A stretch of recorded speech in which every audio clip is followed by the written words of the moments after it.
Hey guys, tonight we are going to spend some time with something wonderfully ordinary. Pasta. Not emperors, not battles, and not the dramatic collapse of a great kingdom. Just flour, water, patient hands, and the surprisingly complicated history of a food that eventually came to represent an entire country. If these quiet journeys into the past help you relax, feel free to subscribe, or leave a comment telling me where in the world you're listening from. For now, dim the lights, settle comfortably into bed, and allow the day to become a little more distant. Tonight, we begin with a peculiar thought. Pasta was never really Italian, or perhaps more accurately, it was never only Italian. Long before anyone could point to a map and confidently identify a nation called Italy, people around the Mediterranean were already mixing grain with water, shaping the resulting dough and finding ways to boil, bake, dry, store, and eat it. The story begins so far back that even the word pasta becomes somewhat troublesome. Imagine for a moment the ancient Mediterranean. The sea is darker than it appears on modern postcards. There are no bright hotels along the shore, no neat marinas filled with polished boats. At night, beyond the glow of an oil lamp, much of the coastline disappears completely. Small ships move cautiously between islands. Merchants carry grain, wine, pottery, salted fish, spices, cloth, and stories. Every harbor is a place where languages mix. Greek sailors hear Egyptian words. Phoenician merchants bargain with people from distant islands. Roman traders eventually travel along routes that were old before Rome itself became powerful. And everywhere there is grain. Grain is one of the quiet foundations of civilization. Wheat can become bread, porridge, cakes, dumplings, or strips of dough. It can be stored, it can travel, it can feed a family without requiring a wealthy kitchen or elaborate equipment. This matters because the earliest history of pasta is not really the history of spaghetti. It is the history of what human beings do when they have flour, water, and hunger. Ancient Greek writers mention foods made from sheets of dough. The Romans knew preparations that involved layered dough as well. One Roman term, laganum, described something that may remind a modern listener faintly of lasagna. Faintly is important. A Roman walking through a market would not recognize a modern plate of lasagna with tomato sauce and bubbling cheese. There are no tomatoes in ancient Rome. Those are still growing an ocean away in the Americas, unknown to Europeans. There is no neat bowl of spaghetti waiting in a little Roman tavern either. Instead, there are doughs, flat ones, soft ones, baked ones, boiled preparations, grain mixtures that sit somewhere in the enormous family tree that will many centuries later produce foods recognizable as pasta. The distinction may sound small, especially late at night. But history often lives in small distinctions. People rarely invent famous foods in a single afternoon. There is usually no elderly cook standing in a kitchen one morning who suddenly creates something that remains unchanged for 1,000 years. Food wanders, it borrows, it forgets where it came from, then, much later, nations claim it. The Italian peninsula is especially good at this kind of forgetting because for most of pasta's long development, Italy is not a unified country at all. The peninsula is a patchwork. Cities have their own rulers. Kingdoms rise in the south. Republics flourish in the north. Sicily passes through the hands of different powers. Merchants from Genoa and Venice look outward across the sea. Villagers may feel far more connected to their valley, town, patron saint, or local lord than to some abstract idea of being Italian. A cook in Sicily and a cook near Venice might live in worlds separated by dialect, climate, ingredients, and custom, yet both belong to the same enormous Mediterranean conversation, and that conversation stretches eastward. Across North Africa and into the Middle East, cooks also work with flour and water. They roll dough, they cut it, they dry it. Drying is particularly important. Fresh dough is pleasant, but fresh food is impatient. It spoils. A sailor cannot ask his dinner to remain fresh simply because the wind has disappeared and his ship is sitting motionless beneath the Mediterranean sun. Dry food is different. Dry food waits. And somewhere in this long history, noodles become not merely something to eat near the kitchen where they were made, but something that can survive a journey. This is where Sicily will eventually become very important. The island sits almost in the center of the Mediterranean. though politically and culturally it has rarely sat quietly anywhere. Greeks settle there, Romans rule it, later Byzantine influence reaches it.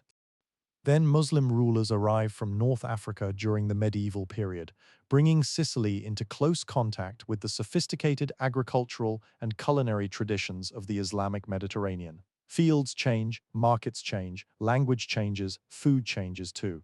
Centuries later, historians searching for early evidence of dried pasta will repeatedly find themselves drawn back toward this island. Not to a romantic grandmother stirring tomato sauce beneath a window. The tomato has still not arrived. Instead, they find wheat, trade routes, dry Mediterranean air, and communities connected to both Europe and North Africa. It is a much less tidy origin story, and therefore a much more human one. Pasta does not emerge from a single nation because the Mediterranean itself has never been particularly respectful of borders. Waves carry ships in both directions, merchants carry ingredients, conquerors bring habits they do not realize will outlive their kingdoms. Poor families adapt whatever is affordable. A technique learned in one port quietly appears in another. Eventually, everyone forgets who began it. Perhaps nobody truly began it. That may be the first comforting truth in the history of pasta. Some of humanity's most beloved creations have no single inventor. They accumulate, layer by layer, voyage by voyage, kitchen by kitchen. And as the lamps burn low along the ancient Mediterranean coast, the familiar bowl is still many centuries away. The wheat is already there, the water is there, the hands are waiting. But pasta still has a very long journey ahead. By the time the ancient Mediterranean world begins to fade into the medieval one, the simple marriage of grain and water has already taken countless forms. Some are baked, some are boiled, some are stretched thin. Others are cut into ribbons, folded into layers, or dropped into broth. There is no moment when all these scattered traditions suddenly become pasta. History is rarely generous enough to provide such a convenient morning. Instead, the centuries pass quietly. Rome weakens in the west. Roads become less secure. Old cities shrink. New kingdoms appear where imperial provinces once stood. In some places, stone buildings are abandoned and their roofs collapse slowly beneath rain and weeds. Yet people continue to eat. That simple fact survives almost every political disaster. A king may lose his throne, an army may cross a mountain, and a dynasty may vanish from memory, but somewhere nearby a tired person still has to prepare supper. So flour continues to meet water. And far to the south of Rome, across the warm waters surrounding Sicily, another culinary world is growing. The medieval Islamic world stretches across an enormous territory. Its merchants move through cities in North Africa, Egypt, the Levant, Persia, and beyond. Trade routes connect markets separated by deserts and seas. Scholars preserve old knowledge and create new knowledge. Farmers experiment with irrigation and crops. Food travels with all of them. Among the foods known in parts of this world are preparations made from strands of dough. Some are eaten fresh, some are dried, and drying changes everything. To understand why, it helps to forget the modern kitchen for a moment. There is no refrigerator humming quietly in the corner of a medieval house. There is no sealed plastic package. There is no supermarket shelf waiting patiently beneath electric light. Food preservation is a daily struggle against heat, moisture, insects, mold, and time. Meat can be salted or smoked, fruit can be dried, fish can be packed in salt. Grain can survive for long periods if kept dry, and dough, under the right conditions, can also be dried until it becomes hard enough to travel. This is not merely a culinary improvement, it is a commercial one. Fresh dough belongs to a household. Dried pasta can belong to a merchant. A bundle of dried strands can be packed, transported, stored, sold, and eventually cooked far from the place where it was made. That makes it useful to sailors, useful to traders, useful to towns, and particularly useful on an island sitting among busy sea routes. Sicily, the island, has always been difficult to ignore. Its mountains rise above a sea traveled by merchants from many shores. Its soil can be generous. Wheat grows well in parts of the island, and for centuries Sicily serves as an important source of grain. During the medieval period, Muslim rule brings the island into an even wider network of exchange. Arabic-speaking administrators, farmers, craftsmen, merchants, and soldiers become part of Sicilian life. New agricultural practices spread. Sugarcane, citrus fruits, and other crops become increasingly important. Languages overlap in the streets. A person walking through a Sicilian settlement might hear words whose origins lie in several different worlds. And somewhere among all of this, there is pasta. One of the most famous pieces of evidence appears in the writings of the geographer Muhammad al-Idrisi. In the middle of the 12th century, al-Idrisi describes a settlement in Sicily where a food called itriea is produced in considerable quantities and exported elsewhere. The word is usually associated with a form of dried noodle or pasta. The place he describes is commonly identified with Trabia, not far from Palermo. It is a small detail in a much larger geographical work, yet for the history of pasta, it is wonderfully important.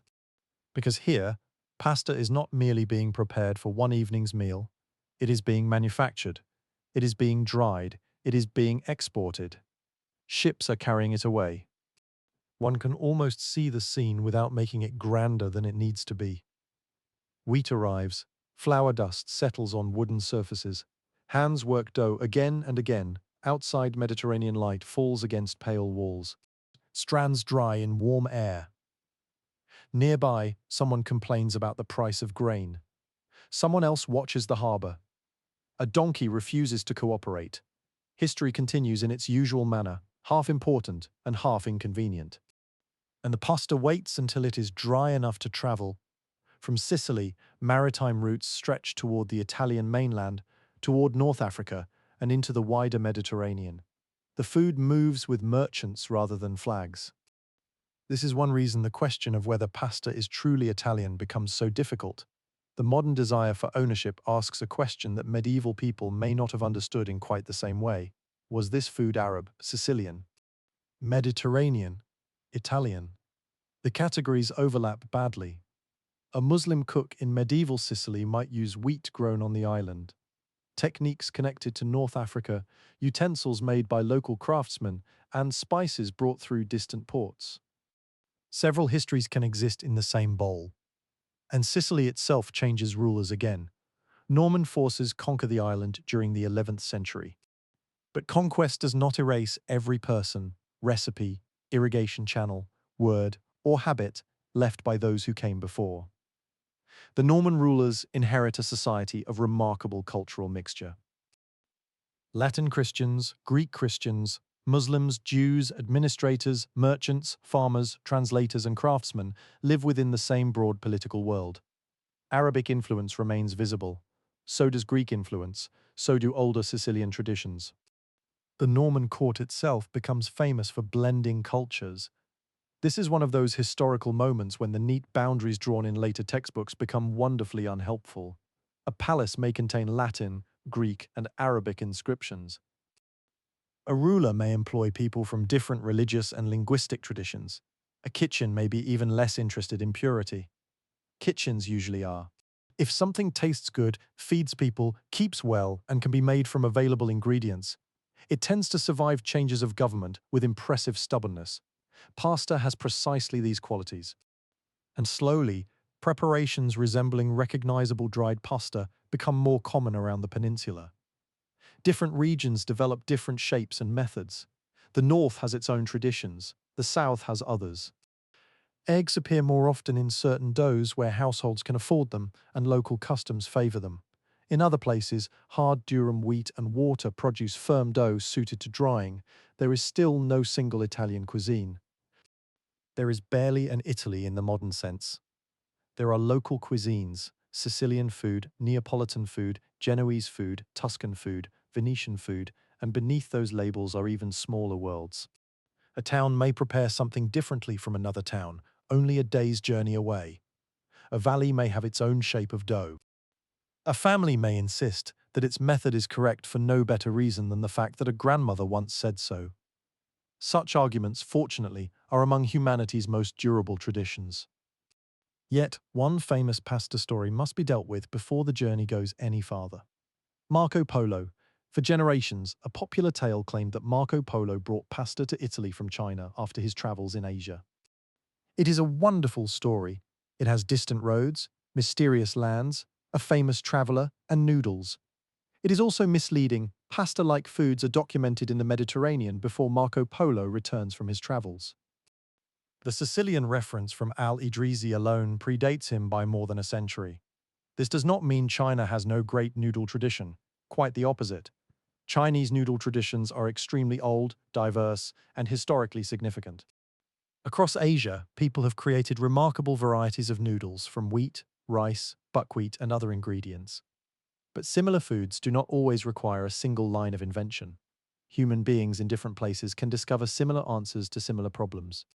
Give people grain, give them water, give them time. Eventually someone will make dough. Eventually someone will flatten it, someone will cut it, someone will boil it, and someone, almost certainly, will argue that their village invented it first. The deeper history is therefore more interesting than the Marco Polo legend. Pasta does not need one heroic traveller, it has something better. Thousands of unnamed people. Farmers raising wheat under a hot Sicilian sun, millers breathing flour dust, women kneading dough in kitchens whose walls no longer exist, merchants packing dried food into ships, sailors eating whatever survives the voyage, cooks borrowing methods from neighbours who speak another language, children learning shapes by watching older hands. No one among them knows that centuries later their ordinary meals will become symbols of national identity. They are simply trying to eat. And perhaps that is why food history can feel unusually intimate. A ruined fortress seems distant. A royal crown belongs to another world, but a bowl of flour and water does not. Somewhere in the long chain of generations that eventually leads to the present, an ancestor may have stood beside a wooden table doing something very similar. There may have been rain outside, or a hot afternoon, or candle smoke gathering beneath a low ceiling. The names have disappeared, the meal has not. By the late medieval centuries, pasta is becoming increasingly familiar in parts of the Italian peninsula, especially where durum wheat, trade, urban growth, and preservation make it practical. But it still does not look quite like the meal most people imagine today. Something is missing, something red, something so closely connected with Italian cooking that removing it feels almost impossible. The tomato. For now, however, there is no tomato sauce simmering beside the pasta. Not in Palermo, not in Genoa, not in Florence, not in Rome. The great red fruit has not yet crossed the Atlantic. And when it finally does, Europeans will not immediately look at it and think of dinner. Many will look at it with suspicion. Some will grow it because it is strange and beautiful. Others will wonder whether it is dangerous. Pasta will have to wait several more centuries before meeting the ingredient that will transform its image forever. And so the first part of the journey ends with a quiet contradiction. Pasta is already becoming part of the food culture of the Italian peninsula. Yet the forces that shaped it have come from many shores. Greek traditions linger behind it. Roman grain culture sits deeper still. The Islamic Mediterranean contributes knowledge, trade, language, and techniques. Sicily becomes a meeting place where these worlds overlap. The dish that will one day seem unmistakably Italian is being created in a world where identity is far less tidy. Perhaps food has always known something that borders forget. A recipe does not care who wins the war, it only needs someone to remember how to make it. And across medieval Sicily, beneath warm winds carrying the smell of wheat and salt water, people remember, far beyond the horizon. Meanwhile, another plant is growing beneath another sun. Its fruit is small, bright, and unfamiliar to Europe. No Sicilian pasta maker has ever seen it. No cook in Rome has tasted it. No merchant in Genoa can name it. But one day, the tomato will cross an ocean. And when it finally reaches the old pasta kitchens of the Mediterranean, even then, it will have to wait a very long time before anyone decides to pour it over dinner. Let us leave the wheat fields and warm harbours of medieval Sicily behind and drift westward now across a much wider sea. The journey is longer here. The water stretches beyond familiar maps, beyond the routes followed by Mediterranean merchants, beyond the places where European sailors once believed certainty ended, and somewhere across that ocean grows the ingredient that will eventually change the appearance of pasta forever: the tomato. Today, the connection seems almost too obvious to explain. Tomato sauce and pasta appear together so naturally that it can be difficult to imagine one without the other. A bowl of spaghetti covered in deep red sauce has become one of the most recognizable images associated with Italian food. Yet for most of pasta's early history, that image would have been impossible. The tomato did not originate in Italy. It did not originate anywhere in Europe. Its deeper botanical ancestry lies in the Americas, with wild relatives growing in West and South America. Long before Europeans knew the plant existed, indigenous peoples of the Americas had already encountered, cultivated, and transformed varieties of tomato. The story eventually becomes closely connected with Mesoamerica. There, tomatoes enter established food traditions long before European ships arrive. People are not waiting for outsiders to explain what these fruits are. They already know, they cultivate them, they eat them, they combine them with other ingredients. The European discovery of the tomato is therefore not really a discovery at all. It is an arrival into European awareness, and that arrival comes as part of a much larger and often violent transformation. European voyages across the Atlantic connect worlds that had developed separately for thousands of years. The consequences are enormous. Diseases cross oceans, empires expand, populations collapse, silver moves toward Europe and Asia. Animals, crops, religions, languages, and people are carried between continents. Food changes almost everywhere. Potatoes travel from the Americas toward Europe. Maize crosses the Atlantic. Cacao enters European consumption. Chili peppers spread so successfully through parts of Africa and Asia that centuries later they can seem as though they have always grown there. And tomatoes begin their own slow journey. Spanish contact with the Americas brings the plant into the European world during the 16th century. From Spain and territories connected to Spanish power, knowledge of the tomato spreads. Italy is not a unified country at this time. That detail remains important.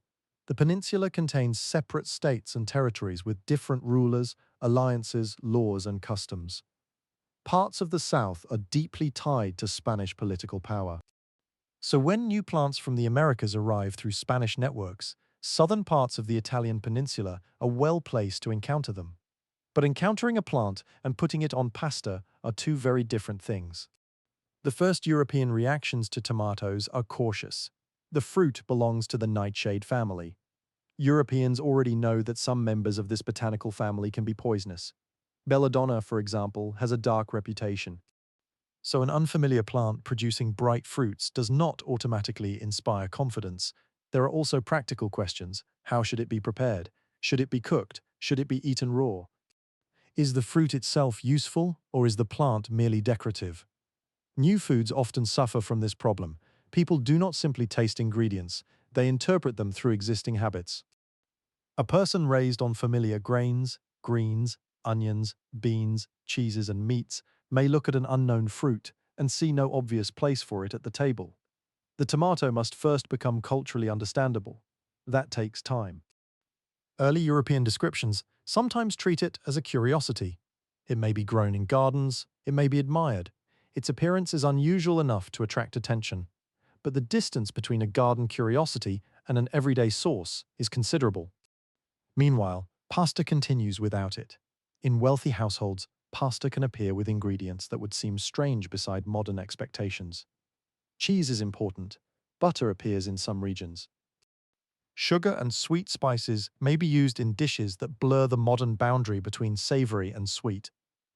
Cinnamon can find its way into preparations. So can other expensive spices. A medieval or Renaissance diner does not necessarily expect pasta to arrive beneath a blanket of red sauce. The flavor world is different. Even the idea of what belongs together is different. Modern food traditions can create the illusion that certain combinations are eternal. They are not. They are habits that became successful. Before tomato sauce becomes one of those habits, pasta has already lived many lives. It can be served in broth. It can be paired with grated cheese. It can be seasoned with spices. It can appear on wealthy tables in elaborate forms. And increasingly, in certain places, it can serve as practical nourishment for ordinary people. This is especially important in and around Naples. Naples grows enormously over the early modern centuries. It becomes one of Europe's great cities.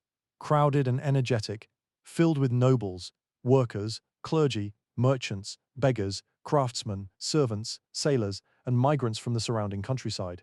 Its streets are noisy. Laundry hangs above narrow lanes. Church bells mark the hours. Animals move through spaces shared with people.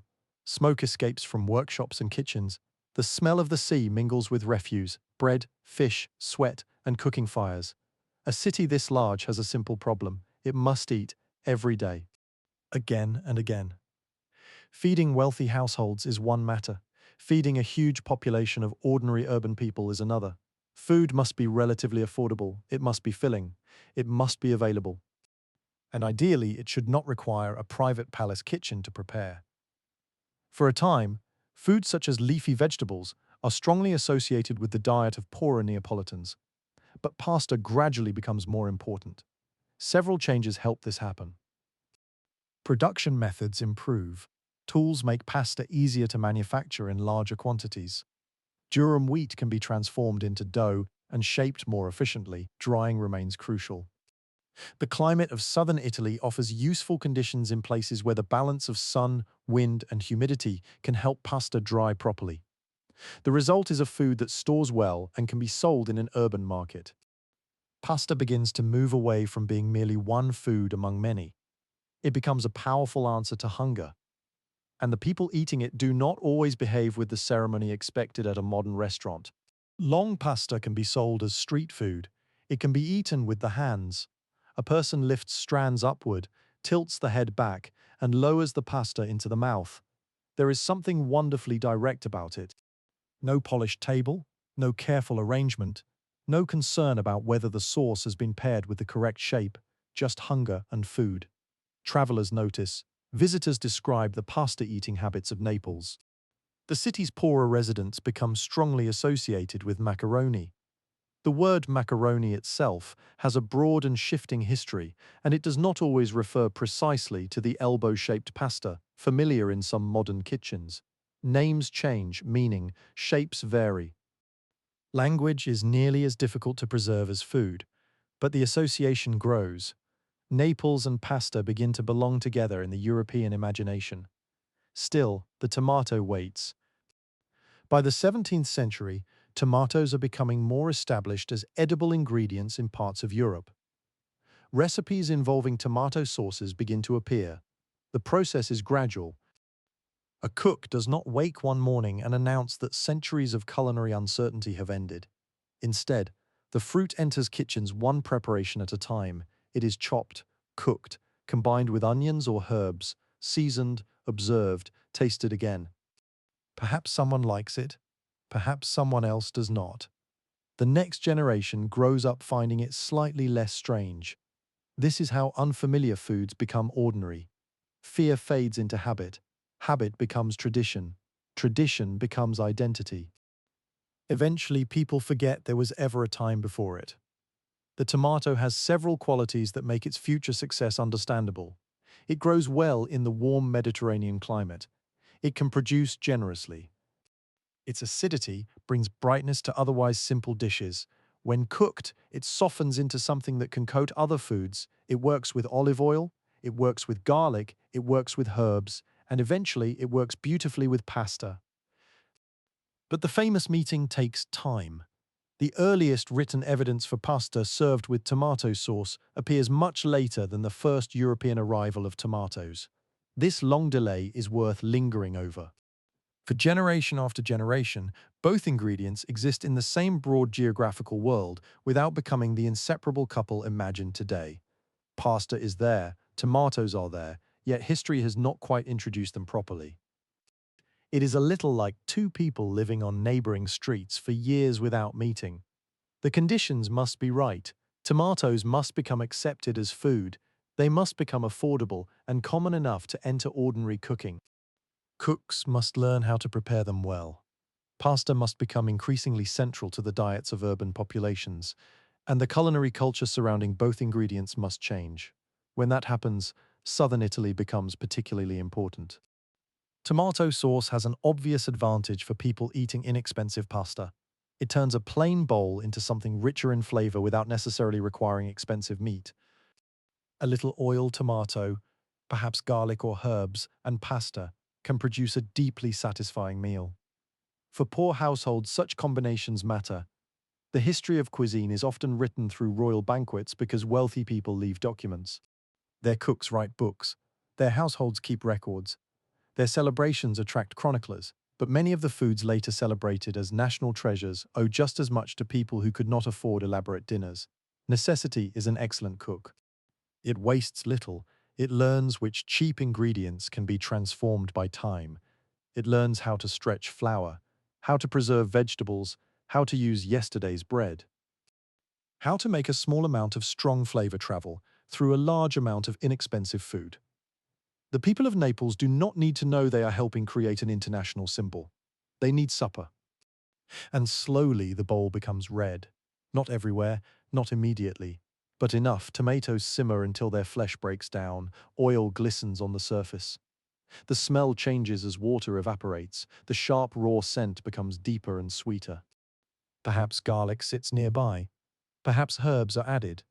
Across a cramped room, dried pasta waits for boiling water. Outside, Naples continues its restless life. A cart passes over stone. Someone calls from a window. A church bell rings. A child runs through an alley. A vendor shouts. The sea remains somewhere beyond the buildings, carrying ships towards Sicily, Spain, North Africa, and farther still. And in an ordinary kitchen, two travelers finally meet. One has crossed centuries of Mediterranean exchange, the other has crossed the Atlantic. Neither belongs entirely to the nation that will later claim their combination as a defining symbol. That is the quiet joke at the heart of the story. The dish that looks most Italian is possible only because the world is connected. Wheat has its own ancient journeys. Pasta techniques have been shaped by many Mediterranean peoples. The tomato comes from the Americas. Trade brings them together. Poverty encourages practical combinations. Regional cooks improve them. Generations repeat them. Then memory begins its gentle work. It removes the uncertainty. It smooths the edges. It turns a complicated history into a simple sentence. Pasta with tomato sauce is Italian. And of course it is. By the time generations of southern Italian families have cooked it, changed it, loved it, and passed it down, it becomes deeply Italian. Origins do not cancel belonging. A food can arrive from elsewhere and still become part of a place. Almost every cuisine on Earth is built this way. Consider how strange European food would look without ingredients from the Americas. There would be no tomato sauce as it is known today, no potatoes beneath many northern European meals, no polenta made from American maize in its familiar modern form. Chocolate would have a very different history. Chili peppers would vanish from cuisines thousands of miles from the Americas, including dishes now strongly associated with parts of Asia. The supposedly traditional table is often a map of old migrations. People simply stop seeing the map. They see dinner. And perhaps that is why pasta tells such a gentle story about identity. Tradition is not always something preserved unchanged from a distant beginning. Sometimes tradition is a successful mixture that has been repeated long enough to feel ancient. A grandmother learns from her mother. Her mother learned from another pair of hands. Eventually the chain disappears into darkness. Nobody remembers the first experiment. Only the familiar smell remains.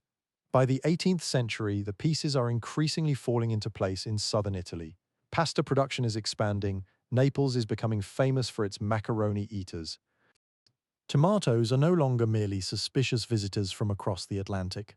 They are entering the kitchen. But one final transformation remains. Pasta must move from useful food to cultural identity. It must become cheap enough, common enough, and beloved enough to feed a city.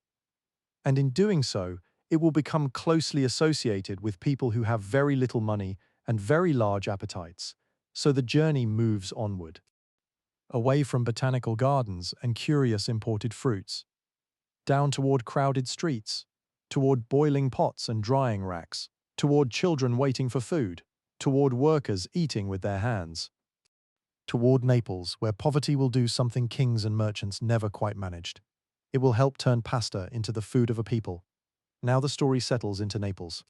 Not the Naples of postcards with its bright water and carefully framed view of Vesuvius, but the older city, crowded, noisy, fragrant, uncomfortable, and very much alive. By the 18th century, Naples is one of the great urban centers of Europe. People arrive from the countryside looking for work.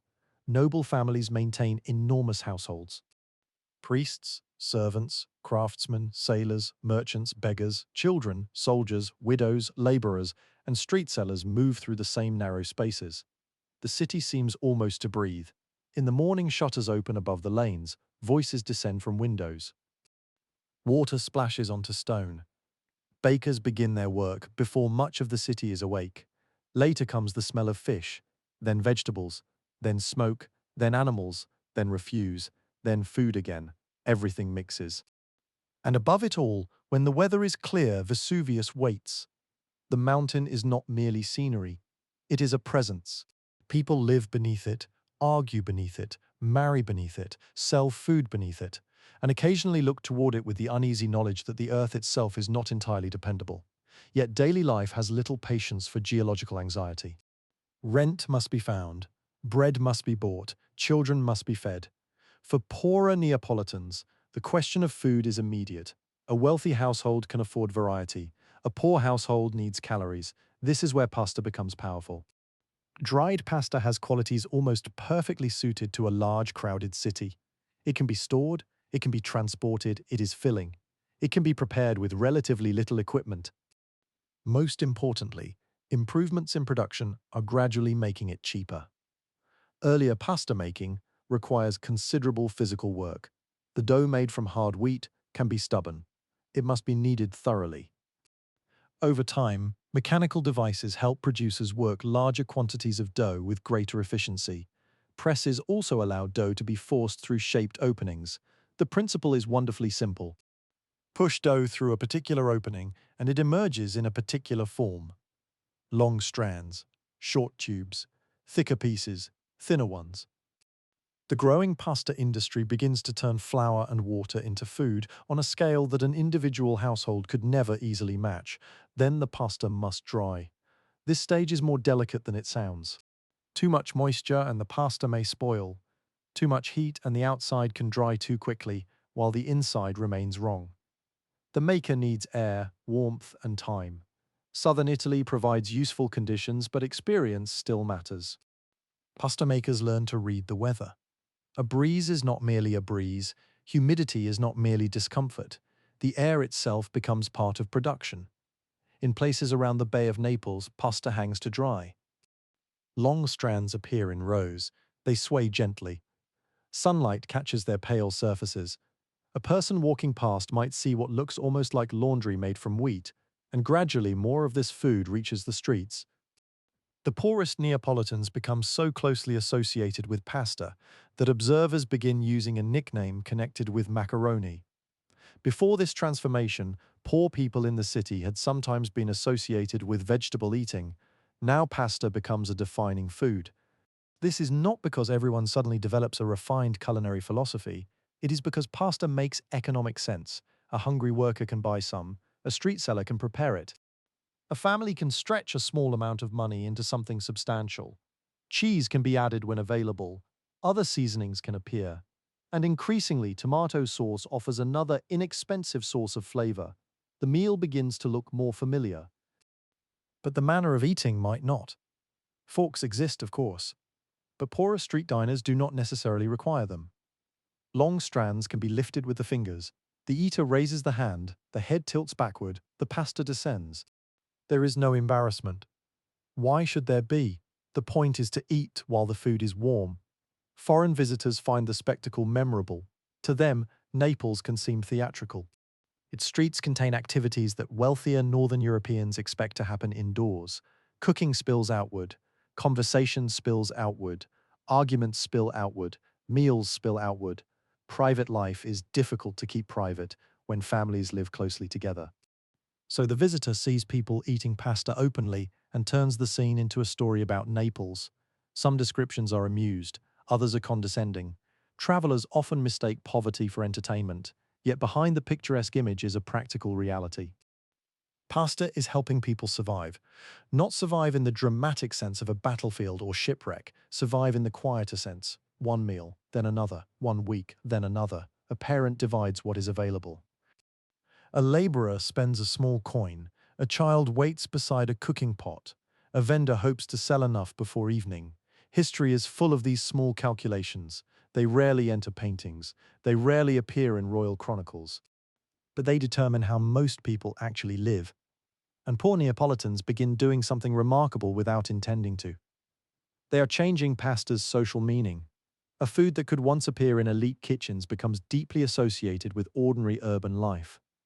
It becomes democratic not because anyone declares it so, but because hungry people adopt it. The tomato follows a similar path. Its foreignness matters less with every generation. Once a plant grows in local soil, is sold in local markets, and is cooked by local families, its distant origin becomes less important. Children do not experience an ingredient as foreign simply because their ancestors did. To them, it is what their mother cooks, and this is how culinary identity forms. Slowly, almost invisibly, imagine a kitchen in a poorer district of Naples. The room is not large, the walls carry smoke stains. A pot sits above heat, there may be very little furniture. The smell of cooked tomato hangs in the warm air. Someone crushes or cuts what is available. Perhaps there's garlic, perhaps there's oil. Perhaps there is only enough sauce to give the pasta color and acidity. Outside, footsteps pass.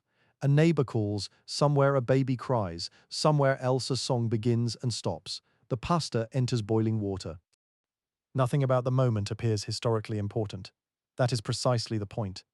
Most traditions are born when nobody is watching. They become traditions because somebody repeats them tomorrow, then someone repeats them the following week, then a daughter remembers. Then a son moves to another neighborhood and makes the same food. A recipe travels without needing to be written down. Hands remember quantities that books never record. A cook knows when the dough feels right. A mother knows how much sauce the family can afford. A vendor knows how long pasta can sit before customers complain. Knowledge passes through gestures. This is one reason the history of poor people's food is difficult to reconstruct precisely. The wealthy leave menus, the poor leave habits, and habits are quieter evidence. Still, by the late 18th and early 19th centuries, pasta is unmistakably woven into Neapolitan life. Then something else happens. Italy begins moving toward political unification. For centuries, the peninsula has been divided among kingdoms, duchies, republics, papal territories, and foreign-controlled lands. A person in Sicily may have little reason to imagine that daily life belongs to the same national culture as life in Piedmont. Dialects can be so different that communication is difficult. Local loyalties are strong. Food is intensely regional. The northern table does not mirror the southern one. Even pasta itself is not one unified tradition. Fresh egg pastas flourish in some areas. Dried durum wheat pasta becomes especially important in the south. Shapes multiply. Sauces remain local. Names change from town to town. Then political thinkers, revolutionaries, soldiers, monarchs, and diplomats begin pushing the peninsula toward a unified state. The process is complicated and often violent. By the 19th century, a kingdom of Italy emerges. But creating a country on paper is easier than creating a shared identity. People do not instantly abandon local culture because a border changes. A farmer does not wake the morning after political unification with an entirely new understanding of dinner. National identity has to be built. Schools help, military service helps, railways help, newspapers help, migration helps, and, eventually, food helps. Regional dishes begin to be described as belonging to a broader Italian cuisine. This does not erase their origins. A Neapolitan dish remains Neapolitan. A Sicilian preparation remains Sicilian. A specialty from Bologna remains connected to Bologna. But outsiders increasingly gather these foods beneath one larger name, Italian. Pasta is particularly suited to this transformation because it already exists in many regional forms. It is both shared and different. One town makes it one way. Another town insists on another. Both can still recognize the broader family. The same quality that makes pasta historically difficult to trace makes it perfect for national identity. It has no single shape, no single source, no single birthplace. It can belong to everyone while remaining local. And the tomato, once a suspicious traveler from the Americas, becomes increasingly attached to the image of southern Italian pasta. The red sauce is visually memorable, it is flavorful, it is adaptable. It can be inexpensive. It becomes one of the combinations that foreigners notice and remember. Soon, millions of Italians will begin leaving their homeland. Poverty pushes many away. So does lack of land. So do limited opportunities. They will cross the Atlantic, carrying very little. Some will bring clothing, religious objects, letters, photographs, perhaps a small amount of money. But they will also carry invisible things, dialects, songs, gestures, memories of feast days, ideas about family, and food. Especially food, the dishes that had once belonged to a particular town or region will enter new cities where outsiders simply call the people who cook them Italian. In New York, Buenos Aires, Boston, Philadelphia, and other distant places, regional identities will begin to overlap. A Sicilian may live near a Neapolitan. A Calabrian family may shop beside someone from another part of the peninsula. Their children will grow up with a broader sense of Italian identity than their grandparents possessed, and pasta will be there. So will tomato sauce. The poor food of Naples is preparing for another voyage. This time it will not travel, mainly because merchants have discovered that dried noodles store well. It will travel because people do, and there's a quiet irony here. For centuries, pasta has absorbed influences arriving in the Italian peninsula from elsewhere. Now Italians will carry pasta outward. Once it crosses the ocean with them, the world will increasingly forget the complicated Mediterranean story behind it. The food will become more Italian abroad than it had ever needed to be at home. Restaurants will display it. Immigrant families will defend it. Foreign diners will discover it. Recipes will change again. Portions will grow in some places. Meat will become more affordable for immigrants who had rarely eaten much of it in Europe. Sauces will become heavier. New dishes will appear and later be mistaken for ancient traditions. The story will continue doing what it has always done: mixing, borrowing, changing, then pretending it never changed at all. For now, though, the evening remains in Naples. The street is becoming darker. A seller has almost finished the day's supply. A few strands of pasta cling to a pot. The stones beneath the windows have begun to cool. Somewhere above the roofs, Vesuvius is only a dark shape. A family finishes supper. They do not know they are participating in the creation of a national cuisine. They do not know that people centuries later will photograph bowls of pasta beside Italian flags. They certainly do not know that strangers will argue endlessly about which sauce belongs with which shape. They are simply full enough to sleep. And perhaps that is the most important transformation of all. Pasta becomes Italian, not when a king claims it, not when a scholar names it, not when a border is drawn. It becomes Italian because generations of ordinary people make room for it in daily life. The tomato becomes Italian in much the same way. Neither needs to have been born there. Belonging is sometimes created by repetition, by memory, by hunger, by the familiar smell coming from a kitchen at the end of a long day. And as Naples grows quiet beneath the dark outline of its volcano, the red sauce has finally found the pasta. But our journey must now turn back towards Sicily, because before pasta could become the food of crowded streets and distant immigrant neighborhoods, someone had to learn how to make it survive. Someone had to turn soft dough into a product hard enough to cross the sea. And behind that practical achievement lies another forgotten world of wheat fields. Muslim Sicily, Mediterranean merchants, and dry winds carrying the smell of salt. Let us leave the crowded streets of Naples behind and drift southward once more, across the dark water toward Sicily. The sea is calm tonight. A wooden vessel moves slowly beneath a pale sky, its sail catching just enough wind to carry it toward the island. Somewhere below deck are sacks of grain, jars of oil, coils of rope, perhaps salted fish, perhaps cloth, perhaps things whose names will never appear in any surviving record. The Mediterranean has carried such cargo for thousands of years. And among all those valuable things, one of the most important is remarkably plain: wheat. To understand why Sicily matters so much in the history of pasta, it helps to begin not in a kitchen, but in a field. The island has long been associated with grain. Its climate, soils, and position made parts of Sicily useful for wheat cultivation. And long before the medieval pasta trade developed, the island was already feeding people far beyond its own shores. Under Roman rule, Sicily became an important grain-producing region. Ships carried wheat away from the island toward hungry cities. The work behind this abundance was not romantic. Farming rarely is. Fields must be prepared. Seed must be protected. Harvests depend on weather that cannot be commanded. Grain must be cut, gathered, threshed, moved, stored, and guarded from moisture. Insects, animals, thieves, and simple bad luck. A loaf of bread begins with a great deal of labor. So does a strand of pasta. Centuries pass, Roman rule disappears, other powers arrive. The island changes hands, but the wheat remains. Then, during the medieval period, Sicily becomes part of the Islamic world. Muslim forces begin taking control of the island during the 9th century. Though the conquest unfolds gradually rather than in a single clean moment, new rulers arrive from North Africa.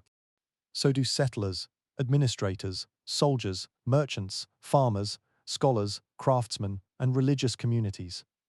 Palermo grows into a major city. Arabic becomes an important language of administration and culture. The island's connections with North Africa deepen, and agricultural life changes. The story is sometimes told as though conquerors simply arrive carrying a basket of miraculous new crops. Reality is slower. Knowledge travels through communities. Farmers learn from landscapes, irrigation systems are maintained, altered, or expanded. Crops that suit local conditions spread. Markets encourage some forms of production more than others. Over generations, the countryside changes. Citrus fruits become increasingly significant. Sugarcane appears. Cotton is cultivated. New techniques and old practices mingle. Sicily becomes one of the great meeting grounds of the medieval Mediterranean. And this matters for pasta, because pasta is not merely a recipe, it is also a technology of preservation. Fresh dough is temporary. Dried dough is patient. That difference seems small until one imagines a medieval ship. There is no cold storage. A voyage may take longer than expected. Wind can vanish. Storms can push a vessel away from its intended route. Fresh foods deteriorate. Water becomes unpleasant. Bread grows hard. Meat must be salted. Anything that remains edible after days or weeks has value. Dried pasta possesses an unusual advantage. It begins as something soft and perishable, then becomes hard and durable. When needed, boiling water reverses part of the transformation. The dry pieces soften again. A merchant can therefore move wheat in a form that is already partly prepared for the kitchen. For sailors, townspeople, and travelers, this is useful. For merchants, it is even better. Useful food can become profitable food.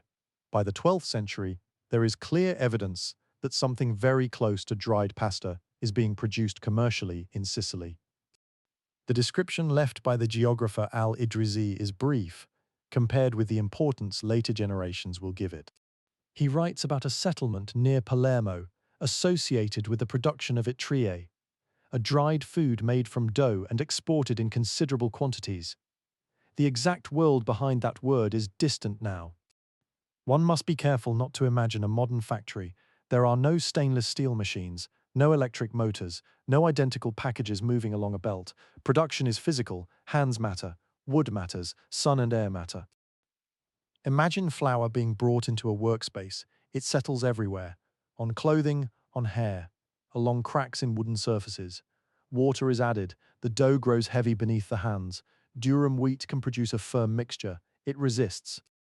It must be worked, again and again. A person making pasta for a family might tolerate this effort. A person making enough to sell beyond the village needs something more efficient.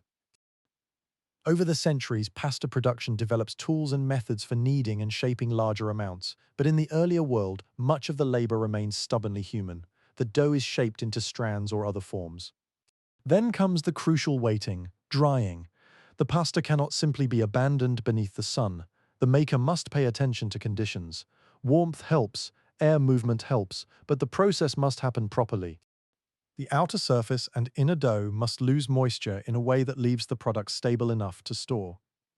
A badly dried batch means wasted wheat. Wasted wheat means wasted labor. For a poor household or small producer, that loss matters.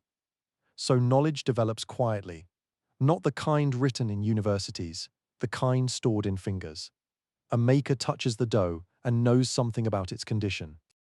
Someone looks at the sky and understands what the afternoon air will do. Another person knows where to hang strands so that the breeze reaches them. Such knowledge is difficult for historians to recover because nobody thinks to record ordinary expertise until it is already disappearing. A medieval worker does not stop to write a handbook for people living centuries later. There is work to finish. And so the details vanish. What survives is the result: dried pasta, enough of it to trade, enough to place Sicily firmly within the early written history of the food. The geography makes sense. From the northern coast of Sicily, ships can travel toward the Italian mainland. Other routes lead toward North Africa. The wider Mediterranean connects to ports farther east and west. A product that stores well can move through these networks. The pasta does not need to know whether the person buying it is Christian, Muslim, or Jewish. It does not care which ruler's name appears on a coin. Trade has always had a practical ability to cross cultural boundaries. People may disagree profoundly about theology and still agree on the price of wheat. Then Sicily changes again. Norman warriors from northern Europe gradually conquer the island during the 11th century. One might expect the arrival of Christian rulers to destroy the cultural world that existed before them. Some things do disappear. Power shifts, communities face pressure, political structures change, yet cultural transformation is rarely immediate. The Norman rulers inherit an island filled with people whose knowledge they need. Arabic-speaking administrators remain useful, Greek-speaking communities remain. Muslim farmers continue working land. Jewish communities remain part of urban and commercial life. The court itself becomes famous for its mixture of traditions, walk, in imagination, through Palermo under the Norman kings. The city is not neatly European or Arab. It is Sicilian in the most complicated sense. Churches contain artistic influences drawn from different traditions. Craftsmen bring methods learned from different communities. Languages overlap. Markets sell ingredients with histories stretching in several directions. The royal court may display Christian power while employing people shaped by Islamic administrative culture. And somewhere away from royal ceremony, people continue making food. That continuity is easy to overlook. Conquest receives chapters in history books. Dinner receives a paragraph. Yet dinner happens every evening. The Norman conquest does not cause everyone in Sicily to forget how to dry dough. A useful technique survives because usefulness gives traditions protection. The ruler may change. The cook still knows what works. This is one reason food can preserve traces of vanished political worlds. A kingdom disappears from the map. Its influence remains in a word, a spice, a method, a shape of pastry. A way of preserving grain.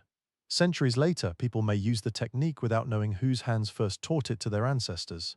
Sicily is filled with such ghosts: Greek ghosts, Roman ghosts, Arab ghosts, Norman ghosts, Spanish ghosts. Every conquest leaves something behind, though never in equal measure and never without suffering. Pasta becomes part of this layered inheritance. It spreads through trade and imitation. The techniques continue evolving. On the mainland, other pasta traditions develop alongside it. There is no single line connecting one ancient noodle directly to modern spaghetti. Instead, there are branches, some cross, some disappear. Some become intensely local, names multiply, shapes multiply, and shapes are not merely decoration. They can reflect the tools available to a household.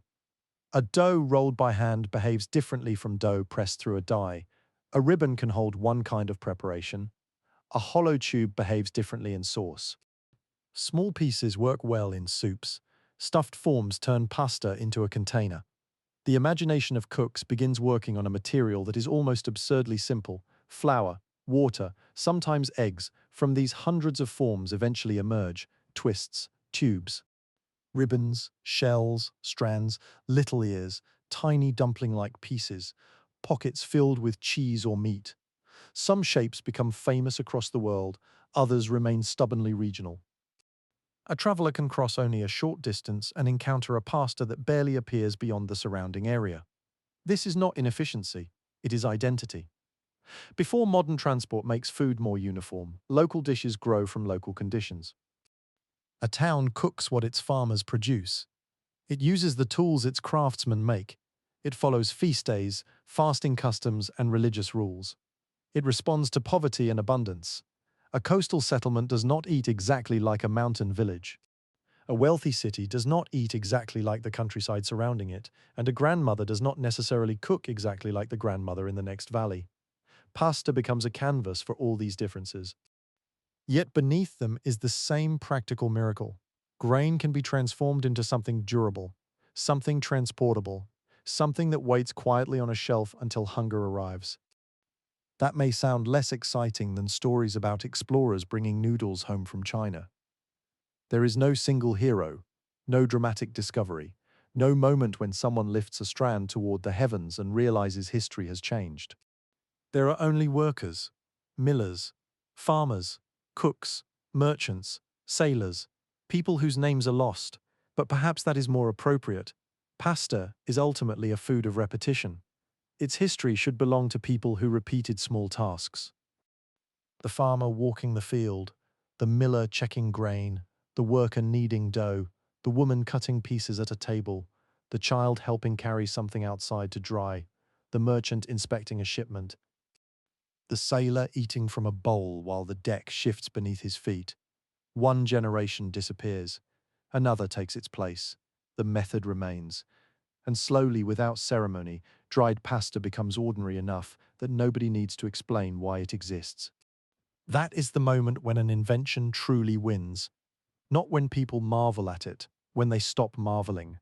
When it becomes dinner, as evening settles over medieval Sicily, the drying strands lose the last of their moisture. The air cools. Workers gather what is ready. Some will be eaten nearby.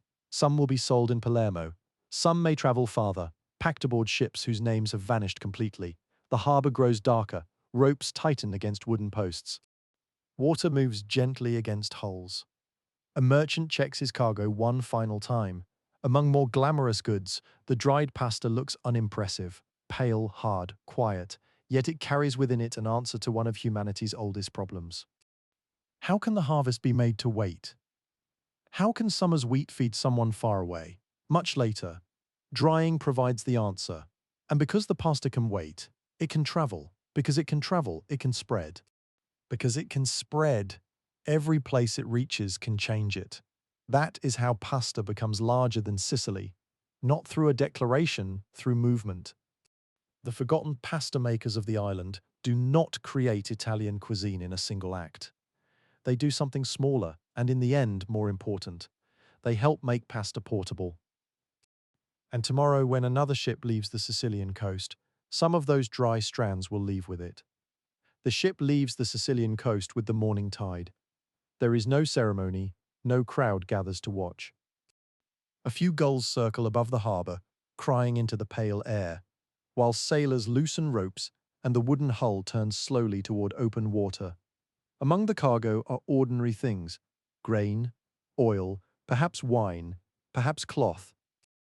And somewhere in the dry darkness below deck, pasta. The strands are hard now. All the softness of fresh dough has been removed by air and patience. They can survive the movement of the ship far better than a delicate loaf or a basket of fresh vegetables. This simple durability changes the future of the food. Once pasta can travel, it no longer belongs only to the place where it was made. A merchant can carry it north toward the Italian mainland. A sailor can encounter it in one harbour and remember it in another.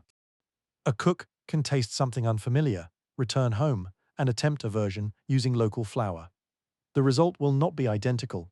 It does not need to be. That is how food spreads. Not like a royal command, copied exactly from one document to another, but like a story remembered after a long journey. A detail changes, then another. Soon the borrowed dish belongs to its new home. Across the medieval Mediterranean, this kind of borrowing happens constantly. Ships move between Christian and Muslim ports, even during periods of conflict. Political hostility does not eliminate commerce. Sometimes it makes commerce more difficult, sometimes more dangerous. But people still want grain, spices, timber, cloth, metal, salt, sugar, and countless other goods. A merchant's world is built upon the inconvenient fact that useful things are often produced by people living somewhere else. So the sea remains busy. From Sicily, one route leads toward the cities of the Italian peninsula. Another reaches westward, another turns toward North Africa. To the east lie Greek lands and the wider trading networks of the eastern Mediterranean. The sailors aboard these vessels are not tourists. Travel is uncomfortable, the deck is crowded, privacy is almost non-existent, clothing becomes damp, water stored aboard ship can grow stale, food is repetitive, storms are frightening. Calm weather can be almost as troublesome if the ship depends heavily on wind. A voyage that appears short on a modern map may become uncertain. For this reason, preserved food is valuable. Dried pasta does not solve every problem aboard a ship. It still requires water and cooking. Fuel is necessary. Fresh water is precious, but its ability to remain edible makes it useful within the larger system of stored provisions. And beyond ships, the same advantage matters in towns. A household can keep dried pasta longer than fresh dough. A shopkeeper can hold stock. A merchant can wait for a buyer. Food begins to participate in commerce in a different way when time stops destroying it so quickly. This is the quiet importance of preservation. Modern life makes it easy to forget. A kitchen today may contain food kept cold for days or frozen for months. Containers seal tightly, shops receive deliveries constantly. In the medieval world, abundance is far less dependable. A failed harvest can raise prices. A storm can interrupt shipping. A siege can trap people behind walls. Winter can narrow the available diet. Food that waits has power. Dried pasta waits. Over time, pasta production appears in more places around the peninsula. By the later medieval centuries, written references to pasta become increasingly common. Different words appear: macaroni, vermicelli, lasagne, other names whose meanings shift across time and place. A modern listener may recognize a word and imagine the modern food immediately. That can be misleading. The name survives more easily than the exact shape. A word used centuries ago may refer to a broader category than it does now. Recipes change beneath stable names. Names migrate between foods. The historical kitchen refuses to sit still. Still, something recognizable is happening. Pasta is becoming established. In some places, it remains expensive enough to appear more often among wealthier people. In others, changing production gradually makes it more accessible. Cookbooks begin recording preparations, though written recipes naturally reveal more about households with resources than about the poorest kitchens. And those recipes can be surprising. Modern expectations of Italian pasta often revolve around savory sauces: tomato, garlic, olive oil, meat, cheese. But medieval and Renaissance tastes do not always respect modern boundaries between dinner and dessert. Sugar can appear with pasta. Cinnamon can appear. Sweet spices may be combined with cheese. A dish might taste unfamiliar to someone expecting a modern plate from Rome or Naples. Sugar itself carries status. Before industrial production makes sweetness widely affordable, refined sugar can be expensive. Using it generously announces wealth. The wealthy diner is not necessarily looking for the clean, restrained flavor combinations celebrated in later Italian cooking. Expensive ingredients deserve to be noticed, so spices may be used boldly. Cheese may be abundant. Sweet and savory flavors meet without embarrassment. Pasta adapts. It has always been good at adapting. This is another reason its history becomes so difficult to reduce to one origin. The dough itself is simple enough to enter very different culinary worlds. In one household it is served in broth, in another layered with cheese, elsewhere sweetened. Some forms are stuffed, some are baked, some are boiled, some are fresh. Others dry until they can survive a journey. Northern regions develop traditions involving softer wheat and eggs. The South becomes strongly associated with dried pasta made from durum wheat. Climate matters, agriculture matters, Wealth matters, local preference matters. Soon, geography begins writing itself into pasta. Travel north, and the dough may become richer with eggs. Move south, and hard wheat with water becomes increasingly important. Enter one city, and stuffed pasta is prized. Cross into another territory, and a different shape dominates. There is no committee deciding this. No one gathers representatives from every region and assigns each town its pasta. The patterns emerge through repetition: what grows nearby, what can be afforded, what works, what people like. Then pride takes over. Once a community has prepared a dish for generations, the dish becomes more than food. It becomes evidence, evidence that the local way is the proper way. This is a gentle form of historical comedy. A recipe may have been shaped by centuries of foreign trade, migration, crop exchange, conquest, and economic change. Yet eventually someone will insist that moving one ingredient is an unforgivable violation of tradition. Tradition often becomes strict only after it has finished changing. Before that, it is simply cooking. Consider the merchant carrying dried pasta from Sicily. Perhaps he reaches a mainland port. The cargo is unloaded. Someone purchases part of it. A cook prepares it according to local taste. The cook may add an ingredient that would seem strange in Palermo. Someone likes the result. Another person copies it. The copied version changes slightly. Within enough generations, nobody remembers the Sicilian shipment. The dish now belongs to the town. This process happens across the peninsula. Pasta becomes simultaneously more widespread and more local. That sounds contradictory. It is not. The basic idea spreads, the details become regional. This is much like language. Latin once spread across large territories under Roman power. Centuries later, local speech evolved into different languages and dialects. Shared ancestry produced difference. Pasta behaves in a similar way. Flour and liquid form the common grammar. Everything else becomes dialect. One region rolls the dough thin, another cuts it thick. One stuffs it, another twists it, one dries it. Another cooks it fresh. A village may develop a shape whose name sounds strange only a few valleys away. The shapes themselves often come from ordinary observation. Little ears, ribbons, threads, shells, reeds, small worms. Human beings are rarely solemn when naming food. A shape resembles something familiar, and the nickname stays. Over centuries, the pasta vocabulary becomes enormous, but before that world can fully develop, the peninsula itself must continue changing. Cities grow, trade expands, rulers come and go. Sicily passes into new political hands. Normans give way to later dynasties.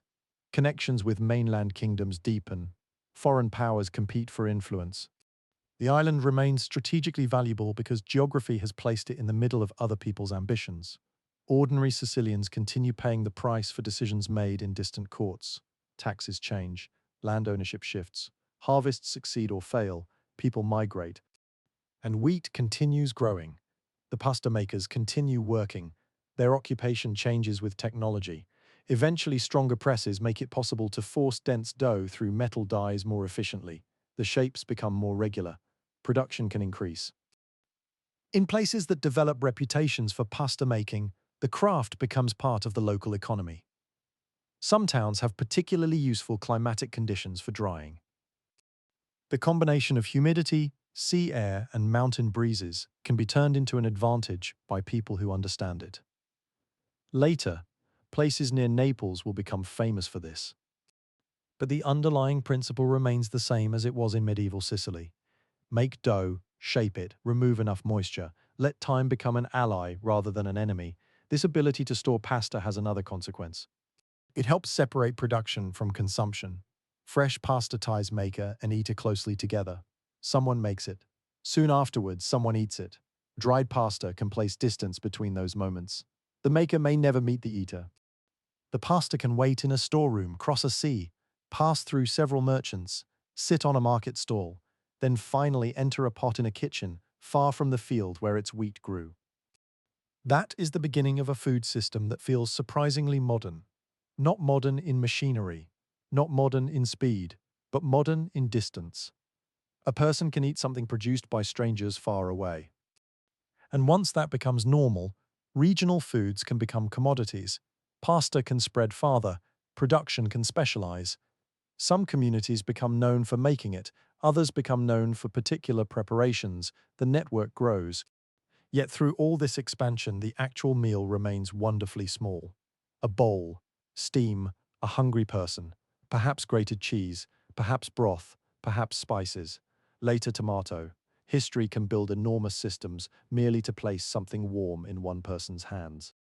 There's something soothing about that scale. Ships cross dangerous seas, merchants calculate prices, farmers watch the weather, millers grind wheat, craftsmen build presses, workers shape dough. All of it ends with someone eating dinner and then washing the bowl.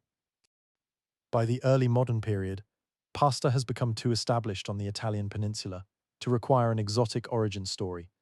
People know it, they make it, regional traditions continue growing. But Italy itself still does not exist as a unified nation. A merchant leaving Sicily may enter territories ruled by entirely different powers as he travels north. The Papal States occupy a large part of the center. Venice guards its interests. Genoa has its own maritime world. Tuscany contains its own political traditions. The south belongs to kingdoms whose rulers and dynasties change over time. The Alps do not mark the border of one simple Italian state, because there is no such state yet. And this political fragmentation helps explain the extraordinary variety of Italian pasta. There is no national authority standardizing the kitchen. No national school system teaching one version of Italian food. No mass television telling households what dinner should look like. No nationwide supermarket offering identical shelves from Sicily to the Alps. Food remains stubbornly local. A person eats according to region, season, religion, class, and family. This means that the pasta carried from Sicily does not conquer the peninsula by making everything the same. It does the opposite. It gives communities something they can make their own. That may be the forgotten achievement of the early dried pasta trade.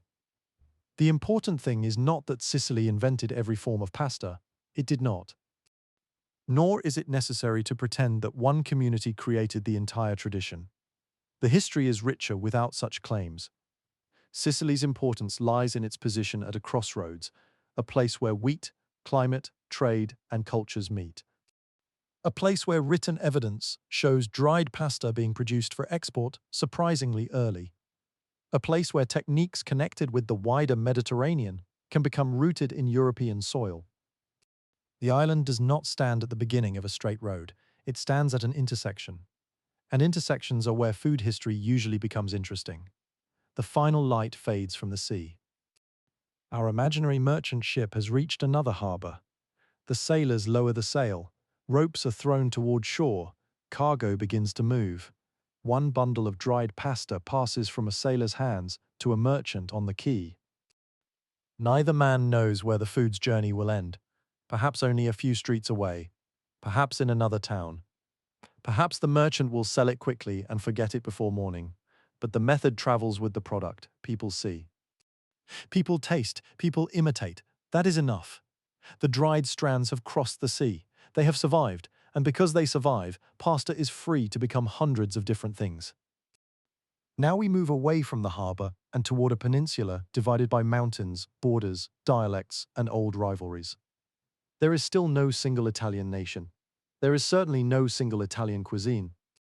Instead, there are countless towns, each guarding its own small way of doing things.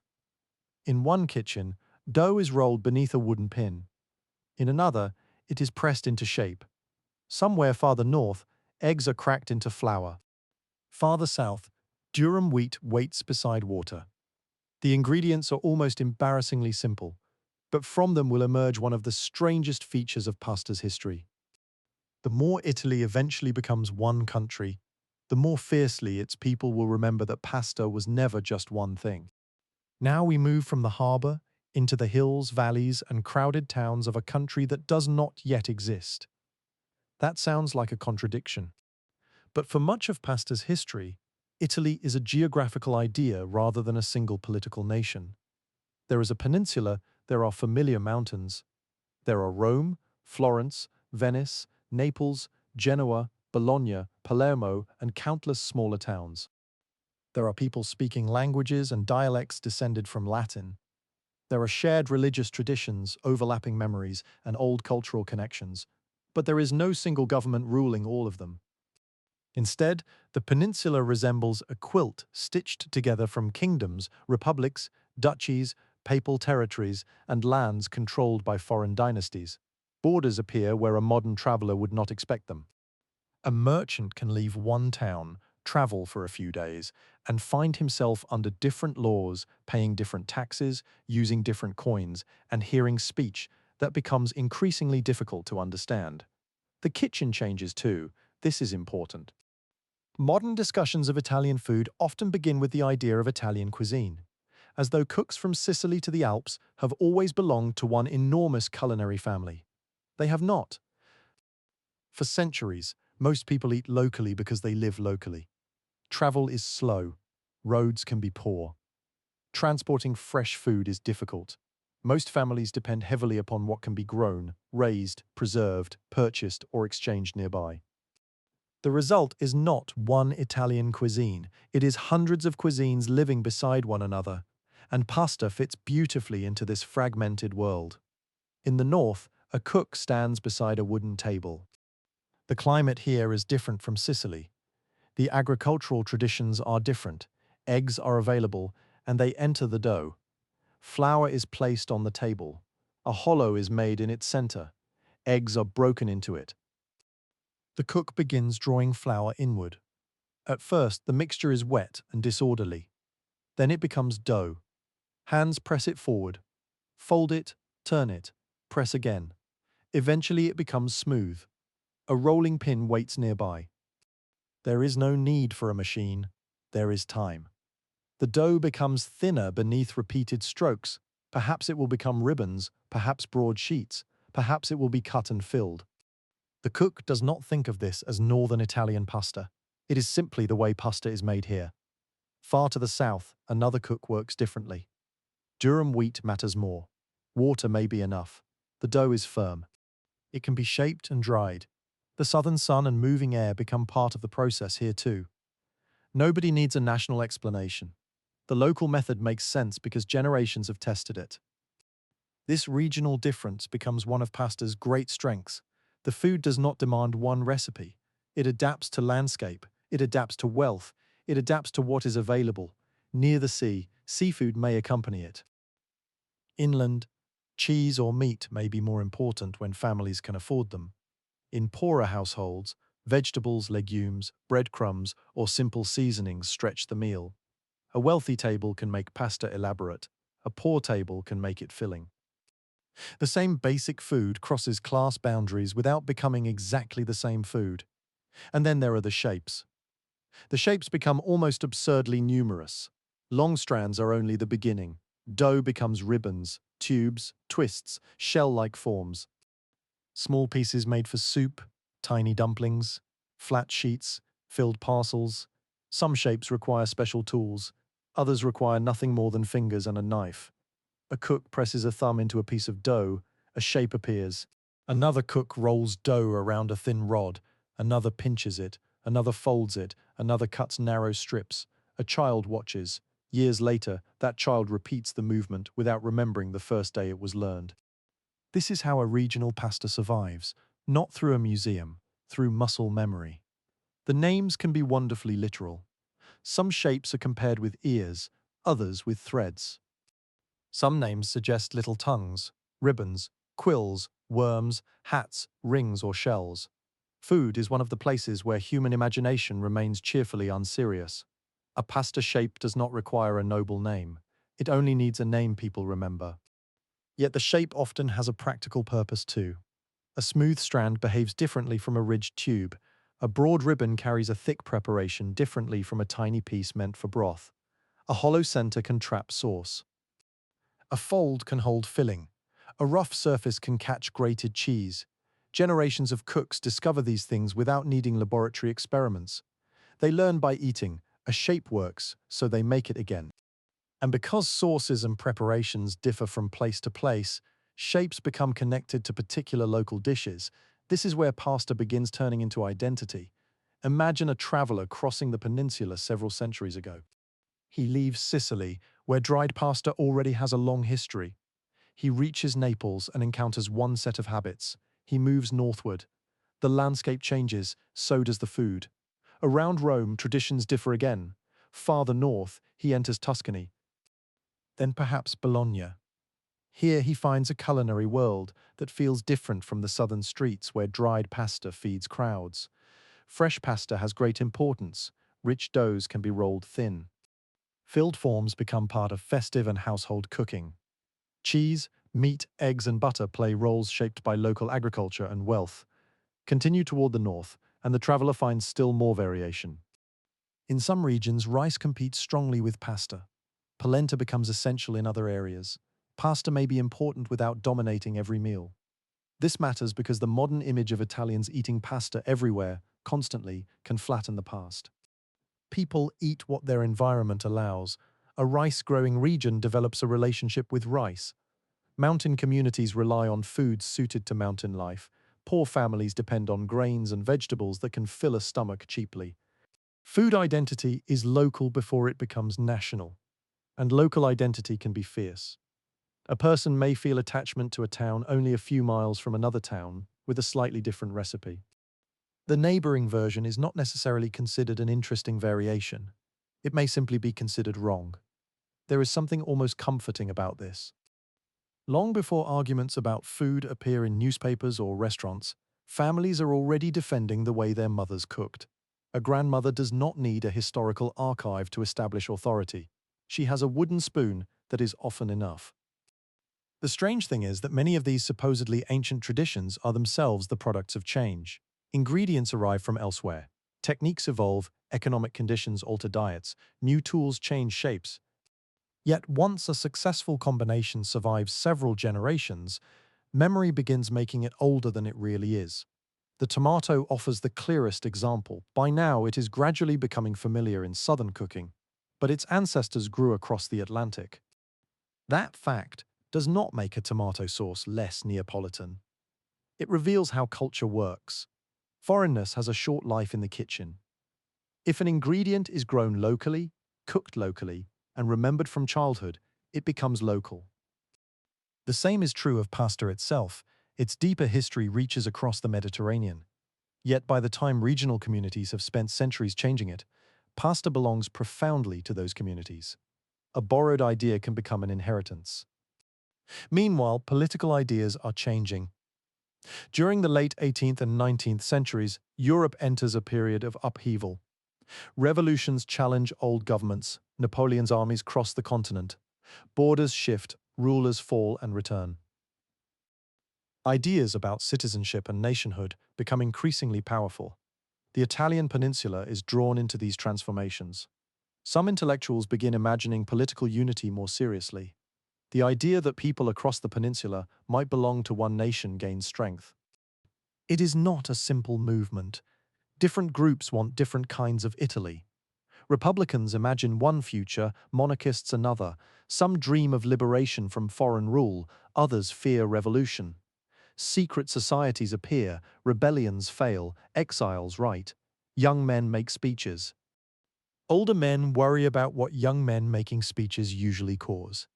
The process eventually becomes known as the Risorgimento, the movement associated with Italian unification. Names later become famous. Giuseppe Mazzini, Giuseppe Garibaldi, Count Cavour, Victor Emmanuel. But beneath these celebrated figures live millions of people whose relationship with the idea of Italy is far more uncertain. A farmer in a remote village may care less about national philosophy than about the harvest. A laborer may speak a dialect rather than the standardized Italian promoted by educated elites. A Sicilian peasant and a worker from Piedmont may struggle to understand one another.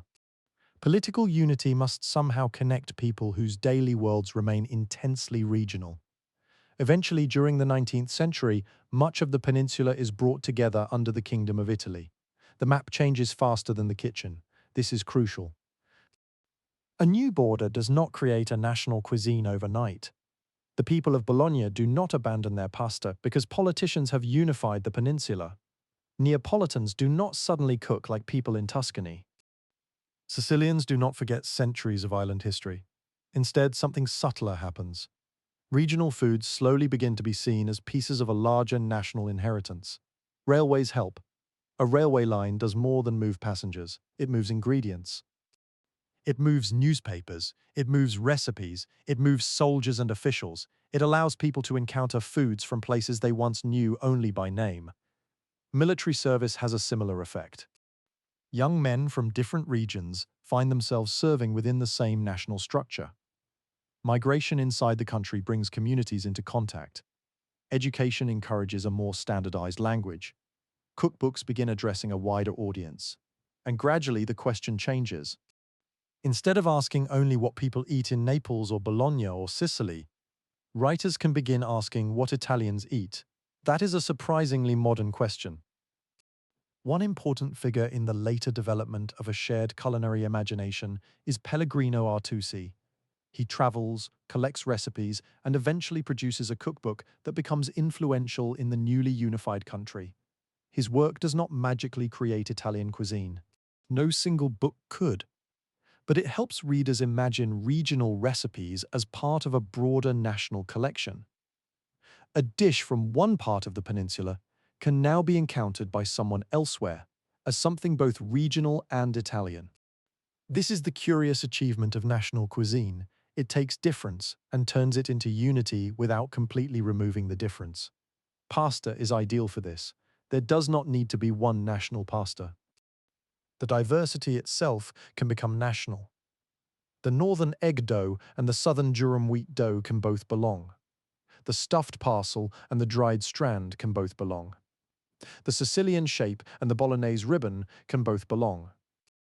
Italy does not solve the problem of regional variation. It adopts it. And perhaps that is why Italian food later becomes so recognizable around the world. It offers a strong identity without requiring complete uniformity. There can be arguments. In fact, arguments may strengthen the identity. One city insists that a dish belongs there, another disagrees. A family refuses to add an ingredient that another family considers essential. The disagreement itself reveals how deeply the food matters. Nobody becomes furious about a recipe that means nothing to them. By the late 19th century, the new Italy remains economically troubled. Regional inequality is severe. Many rural communities are poor. Land is distributed unevenly. Work can be scarce.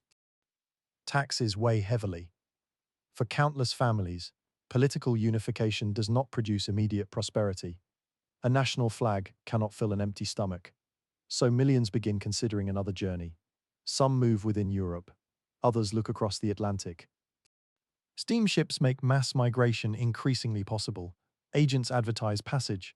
Letters arrive from relatives who have already left. Stories spread about wages in distant cities.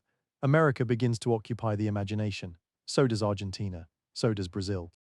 A family must make a terrible calculation. Stay near the graves of parents and grandparents among familiar hills and familiar bells, with little hope of improving life. Or leave. For some, only the men leave at first. For others, whole families depart. They carry trunks, bundles, religious medals, clothing, photographs if they possess them, addresses written carefully on paper, and memories of food. This is the moment when regional Italian cooking begins another transformation. A person from Naples may not think of his mother's pasta as Italian while living in Naples. It is simply food. But place that person in New York beside immigrants from Sicily, Calabria, or another region, and outsiders give them a shared label. Italian. Gradually, the label begins shaping the people as well. Regional dishes meet one another abroad. Ingredients change according to what is available. Meat can sometimes be cheaper than it was in the old country. Portions change, sauces change. Recipes that were once connected to particular towns enter a broader immigrant culture. The pasta that took centuries to become Italian on the peninsula is about to become unmistakably Italian somewhere else. That may be the strangest turn in the entire story. Italy creates a nation. But migration helps create Italian food as the wider world understands it. The ship waits at the harbor. A family stands among luggage. Behind them lies a village where generations have eaten according to local habits. Ahead lies an ocean. The mother may carry no written cookbook. She does not need one. She remembers the dough by touch. She remembers the smell of sauce when it is ready. She remembers what her own mother did. Those memories weigh nothing. No customs officer can confiscate them. No storm can wash them overboard. And when the family finally reaches another shore, those invisible recipes will become some of the most durable possessions they brought. For now, though, the ship has not yet departed. The family looks back. The bells of the town are faint in the distance. Perhaps somewhere beyond those roofs, an elderly relative is already preparing the evening meal in the old way. A way that feels timeless, a way that is actually made from centuries of travel, trade, poverty, invention, and change. This is the quiet realization at the heart of Italian pasta. Italy does not begin with one pasta and spread it across the country. It begins with countless pastas. Then slowly the country learns to call all of them its own. The railway whistle cuts softly through the countryside. It is a new sound. For generations, distance has protected local habits. A village might lie only a modest journey from another town, yet poor roads, mountain passes, weather, and the simple cost of travel can make those places feel surprisingly far apart. Now iron tracks begin shortening the peninsula. The train does not care much about old culinary boundaries. It carries passengers from one region into another.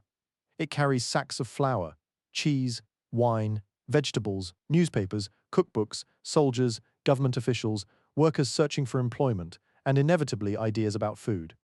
The newly unified Italy is still learning what it means to be Italy. Political maps can be changed with treaties, battles, and signatures. Daily identity is more stubborn. A Sicilian does not stop being Sicilian because a government in the north now claims authority over the island. A Neapolitan still recognizes Naples as home. A Venetian still carries the history of Venice. A Tuscan speaks with local rhythms. A Bolognese cook still knows exactly how dough should be rolled and may have little interest in hearing advice from someone hundreds of miles away.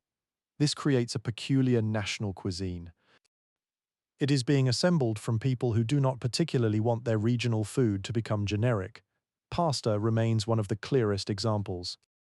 In Bologna, fresh egg pasta develops within a world of rich agricultural products and skilled household cooking.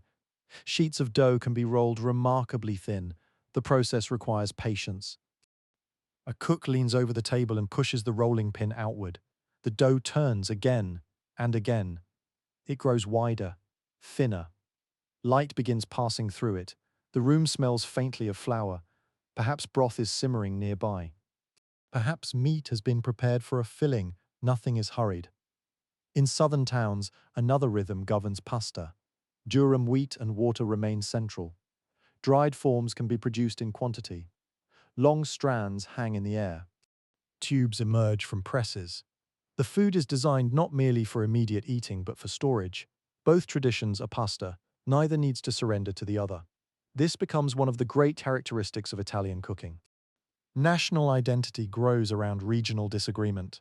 People become Italian without becoming identical. Indeed, the differences become something to celebrate.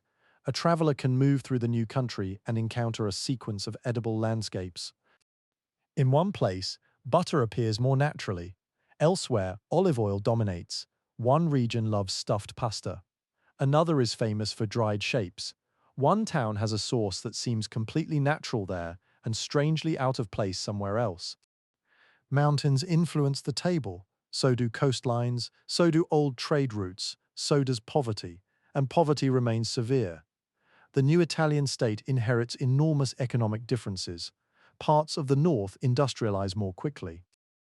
Large areas of the south struggle with limited opportunities, unequal land ownership, and deep rural hardship.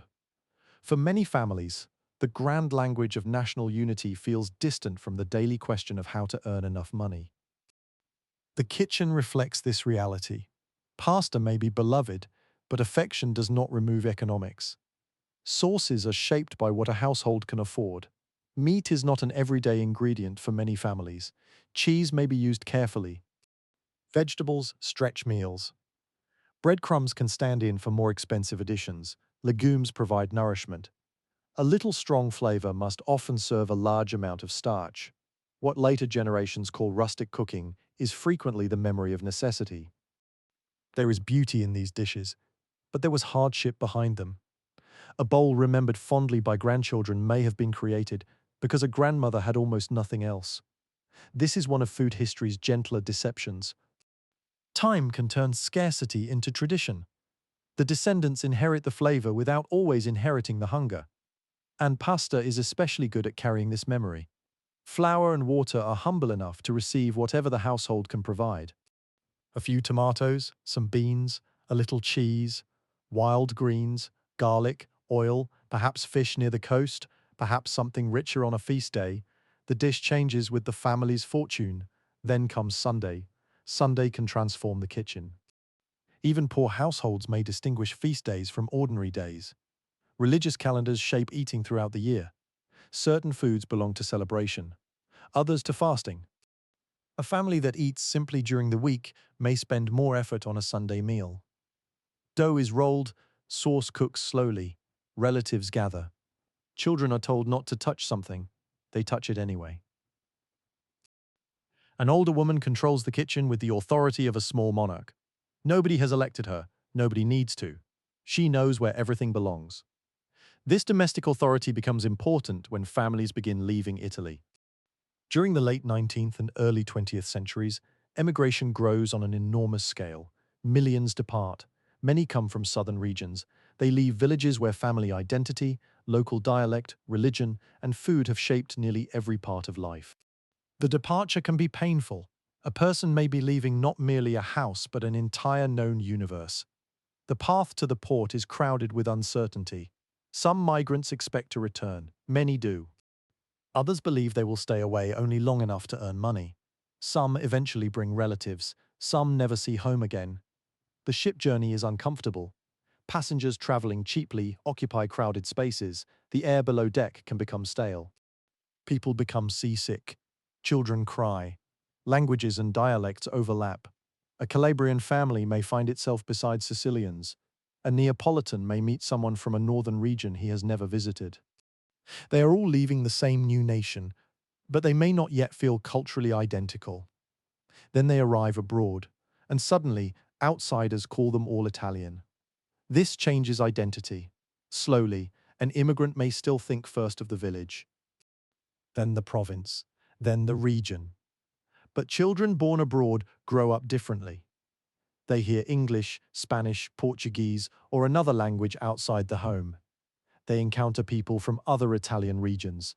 They attend the same churches, live in neighboring streets, marry across regional lines, share shops, share festivals, and share food. The regional kitchen begins blending, not completely. Old loyalties remain, but the boundaries soften. A dish from one part of Italy can become familiar to families from another part because they now live a few doors apart. This is how migration helps create a broader Italian cuisine, not in Rome.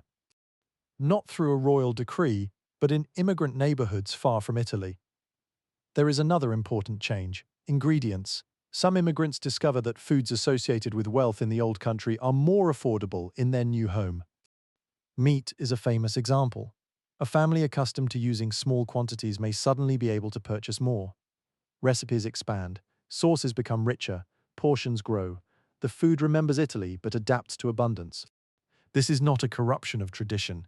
It is tradition behaving exactly as it always has, adapting to circumstances. The same process brought tomatoes into European kitchens. The same process helped dried pasta spread through Mediterranean trade. Now it happens again across the Atlantic. A recipe arrives. The environment changes. The recipe changes with it. Yet nostalgia makes the food feel older. An immigrant meal can become almost sacred because it represents home. The smell of tomato sauce in a distant city does more than announce dinner.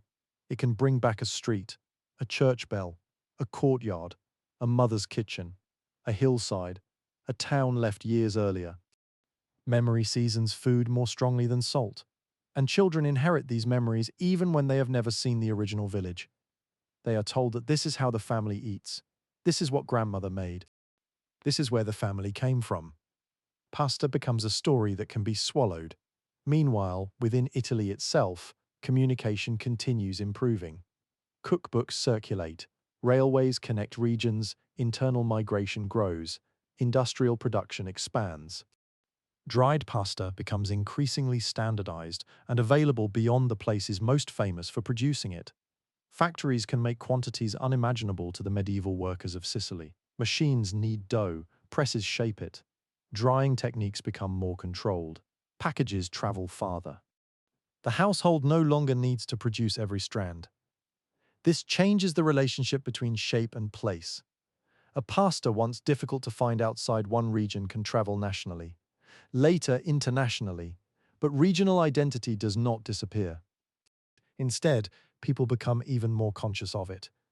Once a local food can be compared with another region's version, difference becomes visible. A person can say, "This is how we do it here," and that sentence contains an entire world. It means family, memory, landscape, pride, sometimes stubbornness, often all of them together. The 20th century brings further transformations. War interrupts trade, governments attempt to shape diets, industrialization changes work, cities grow. Mass media eventually introduces households to dishes from other parts of the country. Tourism expands. Foreign visitors arrive looking for something called Italian food. Restaurants respond. Certain dishes become symbols. Pasta is among the strongest. Yet the outside world often simplifies what it encounters. Foreign diners want recognizable Italy. A plate of pasta provides it. Tomato sauce provides color. Grated cheese provides familiarity. The enormous regional complexity beneath the dish is easy to miss. Italy itself begins exporting an image that is partly built from this simplification. There is nothing unusual about that. National cuisines are stories countries tell about themselves. France has one. India has one, though its regional diversity is immense. China has one in foreign imagination, despite extraordinary internal variation. Italy does too. The national label is useful, but underneath it are countless kitchens. Pasta therefore becomes both more Italian and less specific. A foreign diner sees spaghetti and thinks Italy. An Italian diner may see the same plate and immediately begin asking questions. Which region? Which sauce? Which cheese? How was it cooked? Why has someone put that ingredient there? Who allowed this? The national symbol remains fiercely local once one gets close enough. And perhaps this is why pasta survives globalization so well. It can be universal without becoming entirely uniform. A packet of dried spaghetti may appear in kitchens from London to Tokyo, yet the person cooking it can transform it according to local taste. This is precisely what Mediterranean cooks have been doing for centuries. Borrow, adapt, repeat. Forget the borrowing, call the result tradition. By now, the idea that pasta must have one birthplace seems almost beside the point. Its identity has been built from movement, ancient grain cultures, Mediterranean dough traditions. The preservation knowledge associated with dried noodles, the commercial pasta of medieval Sicily, regional development across the peninsula, tomatoes from the Americas, urban poverty in Naples, political unification, industrial production, mass migration, each layer changes the food. Remove any one of them and the familiar story looks different, and still, in a quiet kitchen, none of this complexity is necessary. A pot of water comes to a boil. Pasta is added. The cook waits. Perhaps a wooden spoon rests beside the stove. The smell of sauce fills the room. Someone sets the table. This is where enormous histories eventually disappear into ordinary life. The family does not need to discuss medieval Sicily before eating. They do not need to thank Atlantic trade for the tomato. They do not need to remember political unification before grating cheese. History has already done its work. It has become invisible. Outside, the railway continues through the night. Its windows glow briefly as it crosses the dark countryside. Inside, one carriage sits a traveler carrying a parcel of food from home. In another, a worker is moving north for employment. Far away, a steamship prepares to cross the Atlantic with more emigrants. Every movement brings regional Italians into contact with one another. Every meeting makes the idea of Italian identity a little more ordinary, and pasta travels with them. The irony is gentle but unmistakable. For centuries, Italy's political divisions helped create extraordinary pasta diversity. Then unification turned that diversity into a national inheritance. The country did not invent one perfect pasta after becoming Italy. It inherited hundreds of them from places that had spent centuries insisting on their differences. and soon the rest of the world would encounter those traditions in a much simpler form. A red sauce, a plate of spaghetti, perhaps a checkered tablecloth in an immigrant restaurant, perhaps a bottle of wine, perhaps a sign outside promising Italian food. The image would become so powerful that people would begin imagining it had always existed. But the final transformation does not happen in Sicily, Naples, Bologna, or Rome. It happens thousands of miles away. So now we leave the railway behind and follow the emigrant ship westward across the Atlantic, toward crowded tenements, unfamiliar streets, better wages, painful homesickness, larger portions of meat, and kitchens where people from different Italian regions begin cooking beside one another. There, far from the peninsula, pasta is about to become more Italian than ever before. We drift onward now, across the Atlantic, following the emigrant ships toward a new and unfamiliar shore. Behind them lies Italy. Ahead lies America. Between the two is a stretch of grey water wide enough to make a person wonder whether leaving home was a terrible mistake. For many Italian emigrants, the journey is not romantic. They travel because something has gone wrong or because something has never been right. There is not enough land, not enough work, not enough money. A harvest has disappointed. A family is too large for the small piece of earth supporting it. A letter has arrived from a brother or cousin already living abroad, describing wages that sound almost unbelievable. So a decision is made, a trunk is packed, clothing is folded, a religious medal may be tucked carefully among possessions, addresses are written on scraps of paper, food is prepared for the journey, and then someone looks at home for what may be the final time. The village appears ordinary. That is what makes leaving difficult. The road has always been there. The church has always stood there. The hills have always looked that way in the evening. A mother knows which neighbor opens her shutters first in the morning. A child knows which stone near the house becomes warmest in the afternoon sun. These are not important details until a person is about to lose them. Then they become everything. The ship carries people from different regions: Sicilians, Calabrians, Neapolitans, people from Abruzzo, Campania, Basilicata, and elsewhere. They do not necessarily speak alike, their dialects can differ greatly, their food traditions differ too. One family knows a particular pasta shape, another prepares sauce differently. Someone uses an ingredient that another passenger's mother would never have permitted. Yet, from the perspective of the officials waiting across the ocean, all these differences can disappear beneath a single word: Italian. The emigrants are about to discover that sometimes identity becomes clearer only after one leaves home. The Atlantic crossing is long enough for memories to sharpen. Food becomes especially powerful. A passenger may dream about a familiar meal, not an elaborate banquet, perhaps only bread from the village, a bowl of pasta, a particular cheese, tomatoes preserved in the way the family has always preserved them. Something made by a mother or grandmother whose hands are now thousands of miles away. Hunger makes food important, homesickness makes it sacred. Then eventually land appears. For those arriving in the United States through New York, the city can be overwhelming. The harbor is enormous. Buildings rise beyond the water. Ships move everywhere. Voices come from every direction. Officials ask questions. Families search for relatives. Children cling to parents. Baggage is lifted and carried. Nobody has much time to admire the symbolism of immigration. There are practical problems. Where will they sleep? Who is meeting them? Where is the address written on the paper? How much money remains? Where can work be found? Many Italian immigrants settle in crowded urban neighborhoods. New York receives enormous numbers, but Italian communities also grow in cities such as Boston, Philadelphia, Chicago, and elsewhere. The neighborhoods can be difficult. Housing is crowded. Sanitation can be poor.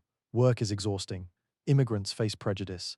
They may be mocked for their language, religion, poverty, clothing, or food. The dream of effortless prosperity disappears quickly. Yet something important has changed. They are no longer isolated in villages. People from different parts of Italy now live close together. A Sicilian grocer may sell to a Neapolitan family.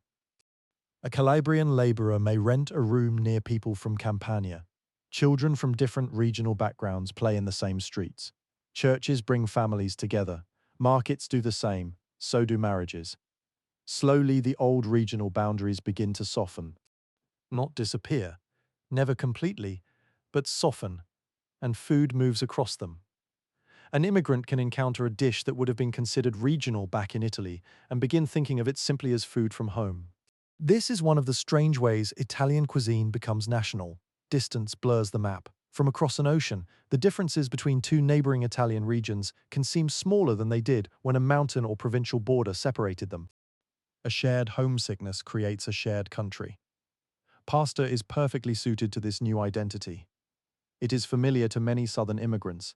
It is relatively inexpensive. Dried pasta stores well. It can feed a large household. Tomato-based sauces are already established in southern cooking, and the ingredients needed to recreate familiar meals become increasingly available in immigrant neighborhoods. Small businesses emerge. Grocers import or produce familiar foods. Bakeries sell breads that remind customers of home. Cheese appears. Olive oil, preserved tomatoes, pasta. The neighborhood begins building a small edible version of the old country. But it is not really the old country. It cannot be. The ingredients are different. The economy is different. The people living beside one another are different. And perhaps most importantly, some foods are more affordable. Meat provides one of the clearest examples. For many poor families in southern Italy, meat had been limited. It might appear on special occasions. A small amount might flavor a larger dish. Nothing is wasted. Bones can enter broth. Bits of meat can be stretched through sauce. The grain, vegetable, or pasta remains central because it must. In America, some immigrant workers discover that their wages allow them to eat meat more frequently than they could at home. This does not make them wealthy. Their lives can remain extremely difficult, but relative abundance changes the kitchen. More meat enters sauces. Meatballs can grow larger, portions become more generous. Cheese can be used with a freer hand.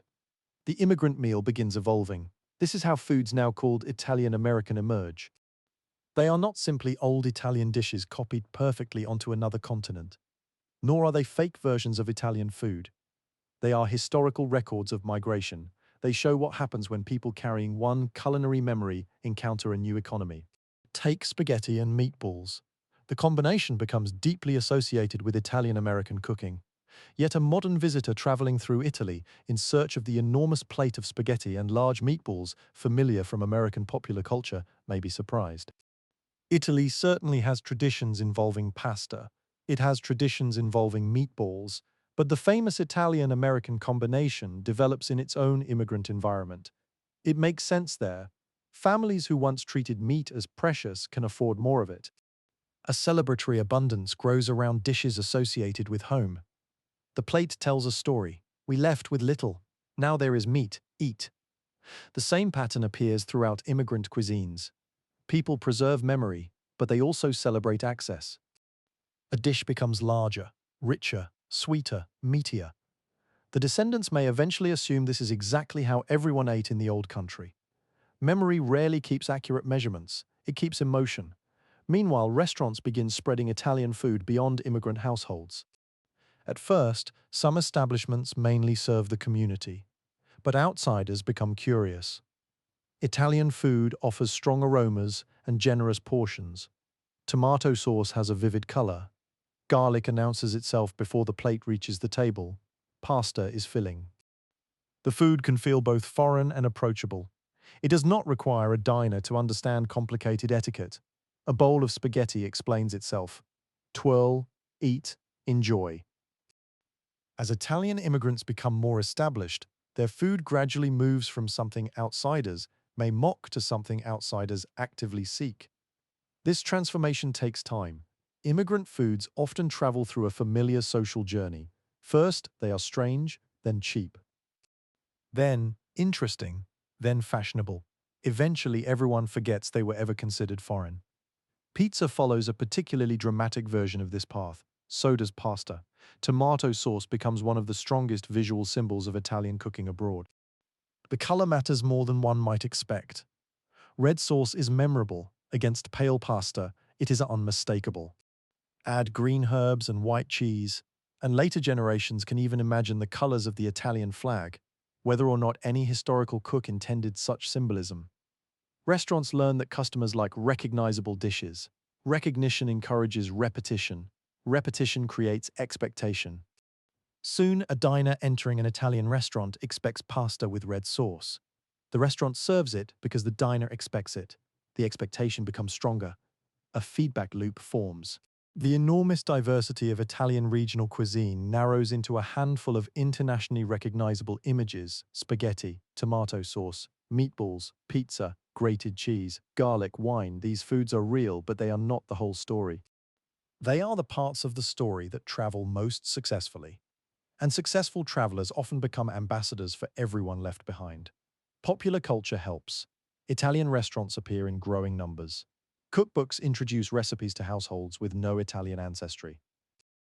Movies use pasta dinners to signal family, romance, warmth, or immigrant life. Advertising turns pasta into an image of cheerful abundance. A dish once connected with poor Neapolitans becomes comforting, even glamorous. The transformation would have amused the street sellers of old Naples. Their practical food is becoming cuisine. Back in Italy, pasta is changing too. Industrial production continues expanding. Factories can produce enormous quantities with greater consistency. Drying becomes increasingly controlled. Packaging improves. Rail and maritime networks move pasta across larger distances. Later, motor transport does the same. Regional shapes become available outside their original homes. A family no longer needs to live near the place where a pasta shape developed in order to eat it. National markets form, then international markets. Pasta becomes a product that can sit patiently in cupboards thousands of miles from the Mediterranean. This is the final triumph of the old preservation idea. The medieval Sicilian producer would recognize the principle immediately. Dry the dough so it can wait. Everything else has changed: the machinery, the packaging, the scale, the distance. But the basic advantage remains: pasta waits. A packet can remain in a kitchen until someone comes home tired and hungry. Water is boiled. The packet is opened. Dinner begins. This convenience helps pasta move far beyond Italian communities. It enters British kitchens, German kitchens, Australian kitchens, South American kitchens. Eventually, it becomes familiar across much of the world. Everywhere it travels, local cooks begin doing what cooks have always done: changing it. In some places, sauces become sweeter. Elsewhere, they become hotter. Local seafood appears. Local cheeses substitute for Italian ones. Pasta enters soups that no Sicilian merchant would recognize. It is baked with ingredients shaped by entirely different food traditions. It is served cold, fried, covered in sauces that would cause arguments in Rome.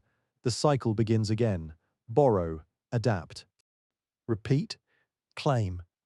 This is precisely what happened to pasta in Italy. The only difference is that now Italy has become the place from which the food appears to originate. The earlier layers have faded from popular memory. The Mediterranean exchanges, the Arabic terminology associated with medieval Sicily, the ancient dough preparations, the American origin of tomatoes, all of this becomes background.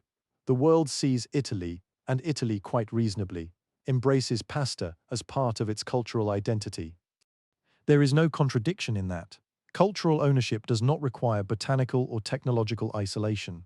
If it did, almost no national cuisine could claim anything. Tea would create endless difficulties. So would coffee, sugar, potatoes, chili peppers, chocolate, maize, spices.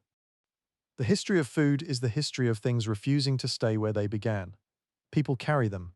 Empires carry them. Enslaved people are forced to carry knowledge and traditions across oceans. Migrants carry them. Merchants carry them. Seeds travel in pockets and cargo holds. Recipes travel in memory. Then the new place changes them. Pasta is Italian because Italians made it Italian. That may be a more interesting truth than saying Italians simply invented it. They took part in a long Mediterranean tradition of grain and dough. Different regions transformed that tradition. Sicily became an important center in the history of dried pasta. Naples turned pasta into powerful urban food. Tomatoes from the Americas changed the sauce. Political unification gave regional dishes a national frame. Migration carried that frame around the world. Italian immigrants then changed the food again. The result became so successful that it began rewriting its own past. That is what successful traditions often do. They make themselves seem inevitable. A child growing up beside a pot of tomato sauce does not imagine a world before tomatoes reached Europe. Why would they? The smell belongs to childhood. Childhood feels older than history. A grandmother may say the family has always made something this way. What she usually means is something gentler. It was made this way before I was old enough to remember otherwise. That is enough for tradition. Outside the immigrant apartment, evening settles over the city. Street sounds rise toward the windows. A train passes somewhere in the distance. Inside, the table is crowded. There is pasta. There is more meat than the grandparents could have afforded in their village. There is bread. There are voices speaking a mixture of languages. An older relative speaks mostly in dialect. A child answers in English. Another child understands the old language but prefers the new one. The generations are already moving apart, yet they eat from the same table. This is what the pasta is doing now. It is becoming a bridge. Not merely between Italy and America, between parents and children, between memory and adaptation, between poverty left behind and prosperity hoped for, between a regional past and an Italian identity being created abroad. The people around the table do not know that their version of dinner will eventually appear in films, restaurants, cookbooks, advertisements, and kitchens around the world. They are not inventing a global cuisine. They are trying to remain connected to home while building another one. And perhaps that is why the food becomes so powerful. Pasta is no longer only nourishment, it carries memory. The bowl contains a village that may never be seen again. A mother who remained behind, a father who died before the journey, a courtyard, a church, a hillside, a Sunday afternoon, a language the grandchildren are beginning to forget. All of that can hide inside something as ordinary as tomato sauce. The table grows quieter as the meal ends. Plates are cleared. A little sauce remains at the bottom of one bowl. Outside, the unfamiliar city continues into the night. Tomorrow there will be work, there will be rent, there will be prejudice, there will be children growing more American with every passing year. But tonight, for the length of a meal, home has been reconstructed. Not perfectly, never perfectly. Memory does not reconstruct. It creates. And in doing so, these immigrant families are preparing pasta for its final great transformation. They have carried it out of Italy. Now their children, restaurants, factories, neighbors, and popular culture will carry it into the world. Soon, millions of people who have never visited Naples, Sicily, Bologna, or Rome will look at a bowl of pasta and see one thing immediately: Italy. The association will become so strong that the complicated journey behind it nearly disappears. And that is where our final path leads. Not toward the question of who invented pasta, but toward something stranger: how the world came to remember a tangled international history as a perfectly simple Italian story. Let us drift onward one last time, leaving the crowded immigrant table behind and following the smell of warm pasta into the wider world. By now, something curious has happened. Pasta has traveled so far that its complicated past is beginning to disappear. The process is not deliberate. Nobody gathers in a room and decides to erase the Mediterranean exchanges that shaped dried pasta. Nobody votes to forget the American origin of the tomato. Nobody announces that the regional differences between Sicily, Naples, Bologna, Genoa, Rome, and countless smaller places should be compressed into one simple idea. It happens naturally. The world likes simple stories. A dish needs a home. A tradition needs a beginning. A national cuisine needs recognizable symbols, and pasta becomes one of the most recognizable symbols imaginable. Italy has pasta. France has its bread and sauces. Britain has its roasts and pies. Other countries receive their own simplified culinary portraits. These portraits are never completely false, but they are never complete either. They are postcards, and postcards leave many things outside the frame. During the 20th century, pasta's international reputation grows enormously. Italian migration has already established communities across the Americas and elsewhere. Restaurants introduce unfamiliar diners to dishes associated with Italian cooking. Commercial food production makes dried pasta inexpensive and reliable. Cookbooks carry recipes into homes far from immigrant neighborhoods. Later, radio, cinema, television, magazines, advertising, and international tourism reinforce the connection. Italy and pasta become almost impossible to separate in the popular imagination. This creates an interesting reversal. For centuries, pasta became Italian by absorbing influences from outside the peninsula. Now the rest of the world begins absorbing pasta from Italy. A family in Northern Europe can buy dried spaghetti. A household in South America can prepare pasta according to local habits. A cook in Asia can encounter Italian pasta and combine it with flavors rooted in a completely different culinary tradition. Each adaptation moves the food farther from any imagined original, yet the word Italian remains attached. This is the strange power of cultural identity. Once an association becomes strong enough, change no longer breaks it. A pasta dish can be prepared thousands of miles from Italy, with ingredients unknown to medieval Sicily, and still be described as Italian-inspired. The label has become larger than geography. Meanwhile, Italy itself continues protecting regional differences. This can surprise visitors. Someone arriving with the idea that there is one traditional Italian way to prepare pasta soon encounters disagreement. The correct shape depends on the sauce.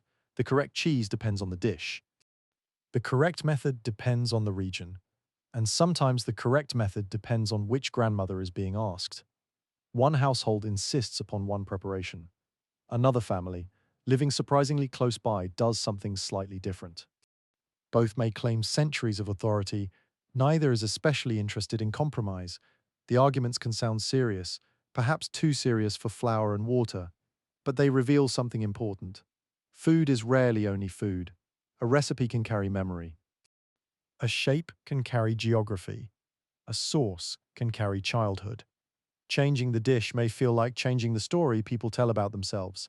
That is why questions of authenticity become so emotional. What is real Italian pasta? The question seems simple. History makes it almost impossible. Consider spaghetti. The word now evokes Italy instantly. But long strands of dough belong to a much broader history of noodle making. Consider tomato sauce. It feels deeply Italian. Yet, the tomato's ancestors come from the Americas. Consider dried pasta production.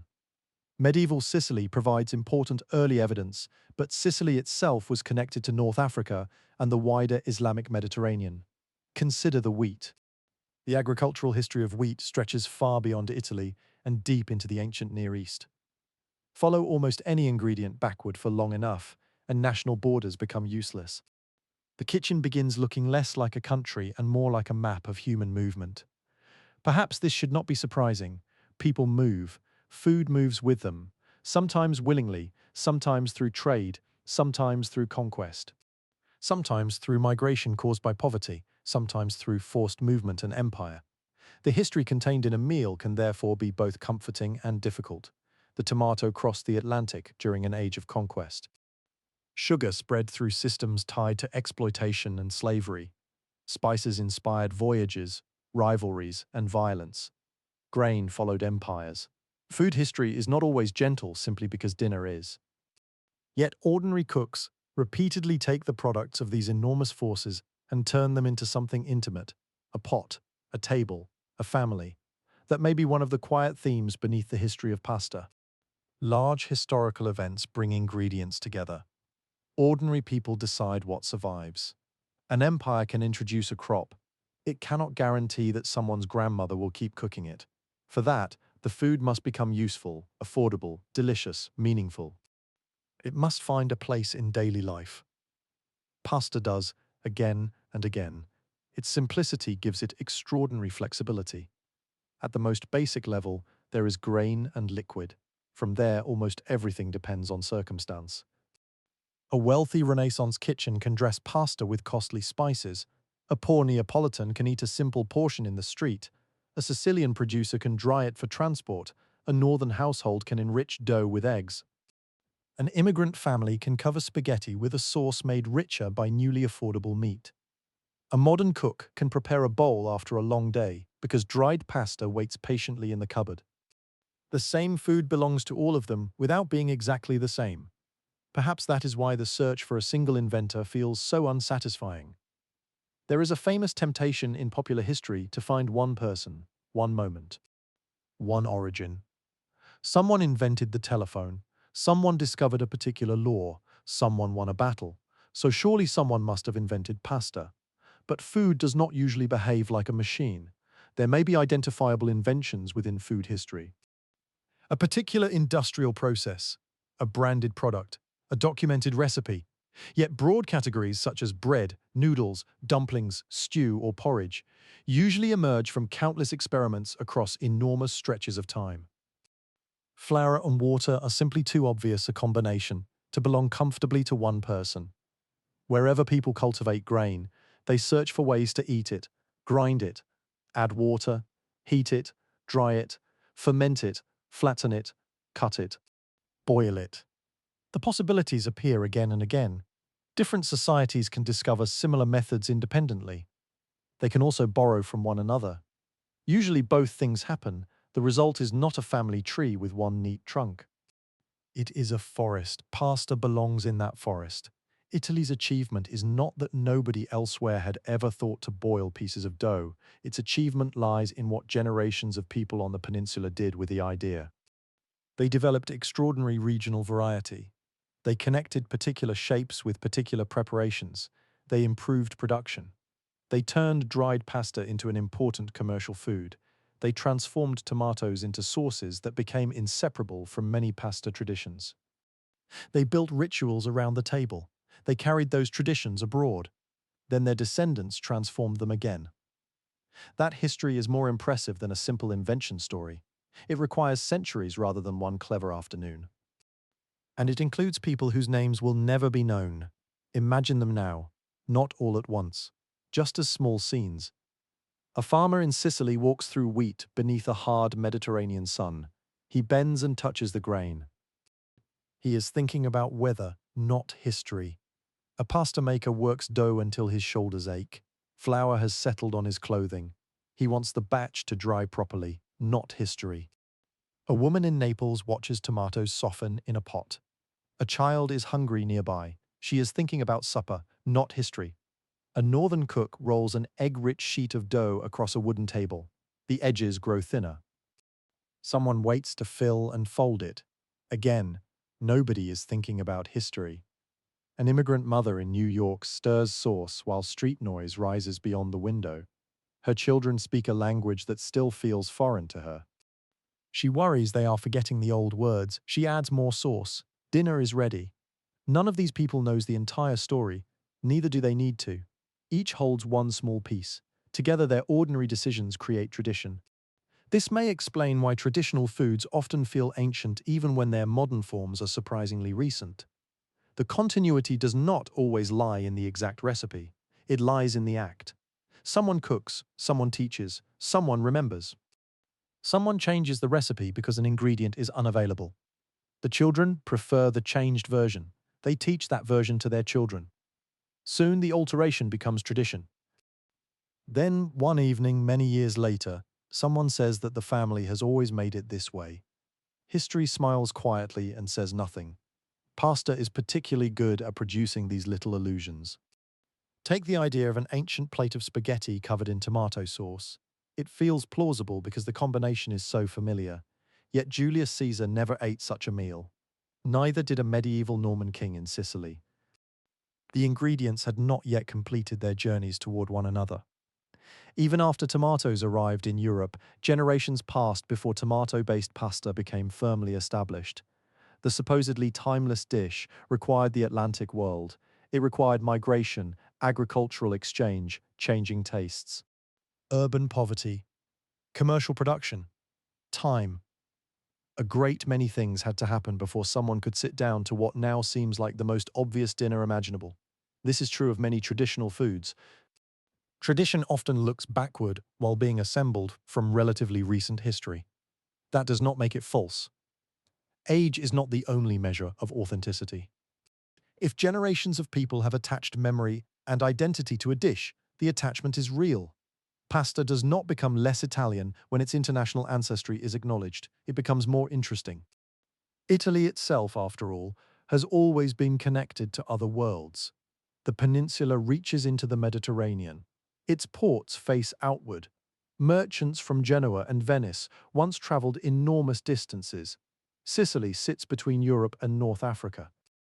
Southern Italy has lived under Greek, Roman, Byzantine, Norman, Spanish, and other influences. The idea of a sealed Italian kitchen untouched by outsiders was never realistic. The sea does not encourage isolation, it encourages arrival. A sail appears. A ship enters harbour. Someone brings a new word, a new spice, a new seed, a new method. At first, it seems foreign. Then someone cooks with it. A generation passes. The grandchildren call it traditional. And perhaps that is the final answer to why pasta was never really Italian. The title is true only if the word Italian means untouched by anyone else. By that standard, pasta was never Italian, but neither is almost anything. Culture is mixture. Italy did not receive a perfectly finished pasta from somewhere else, nor did it create pasta from nothing.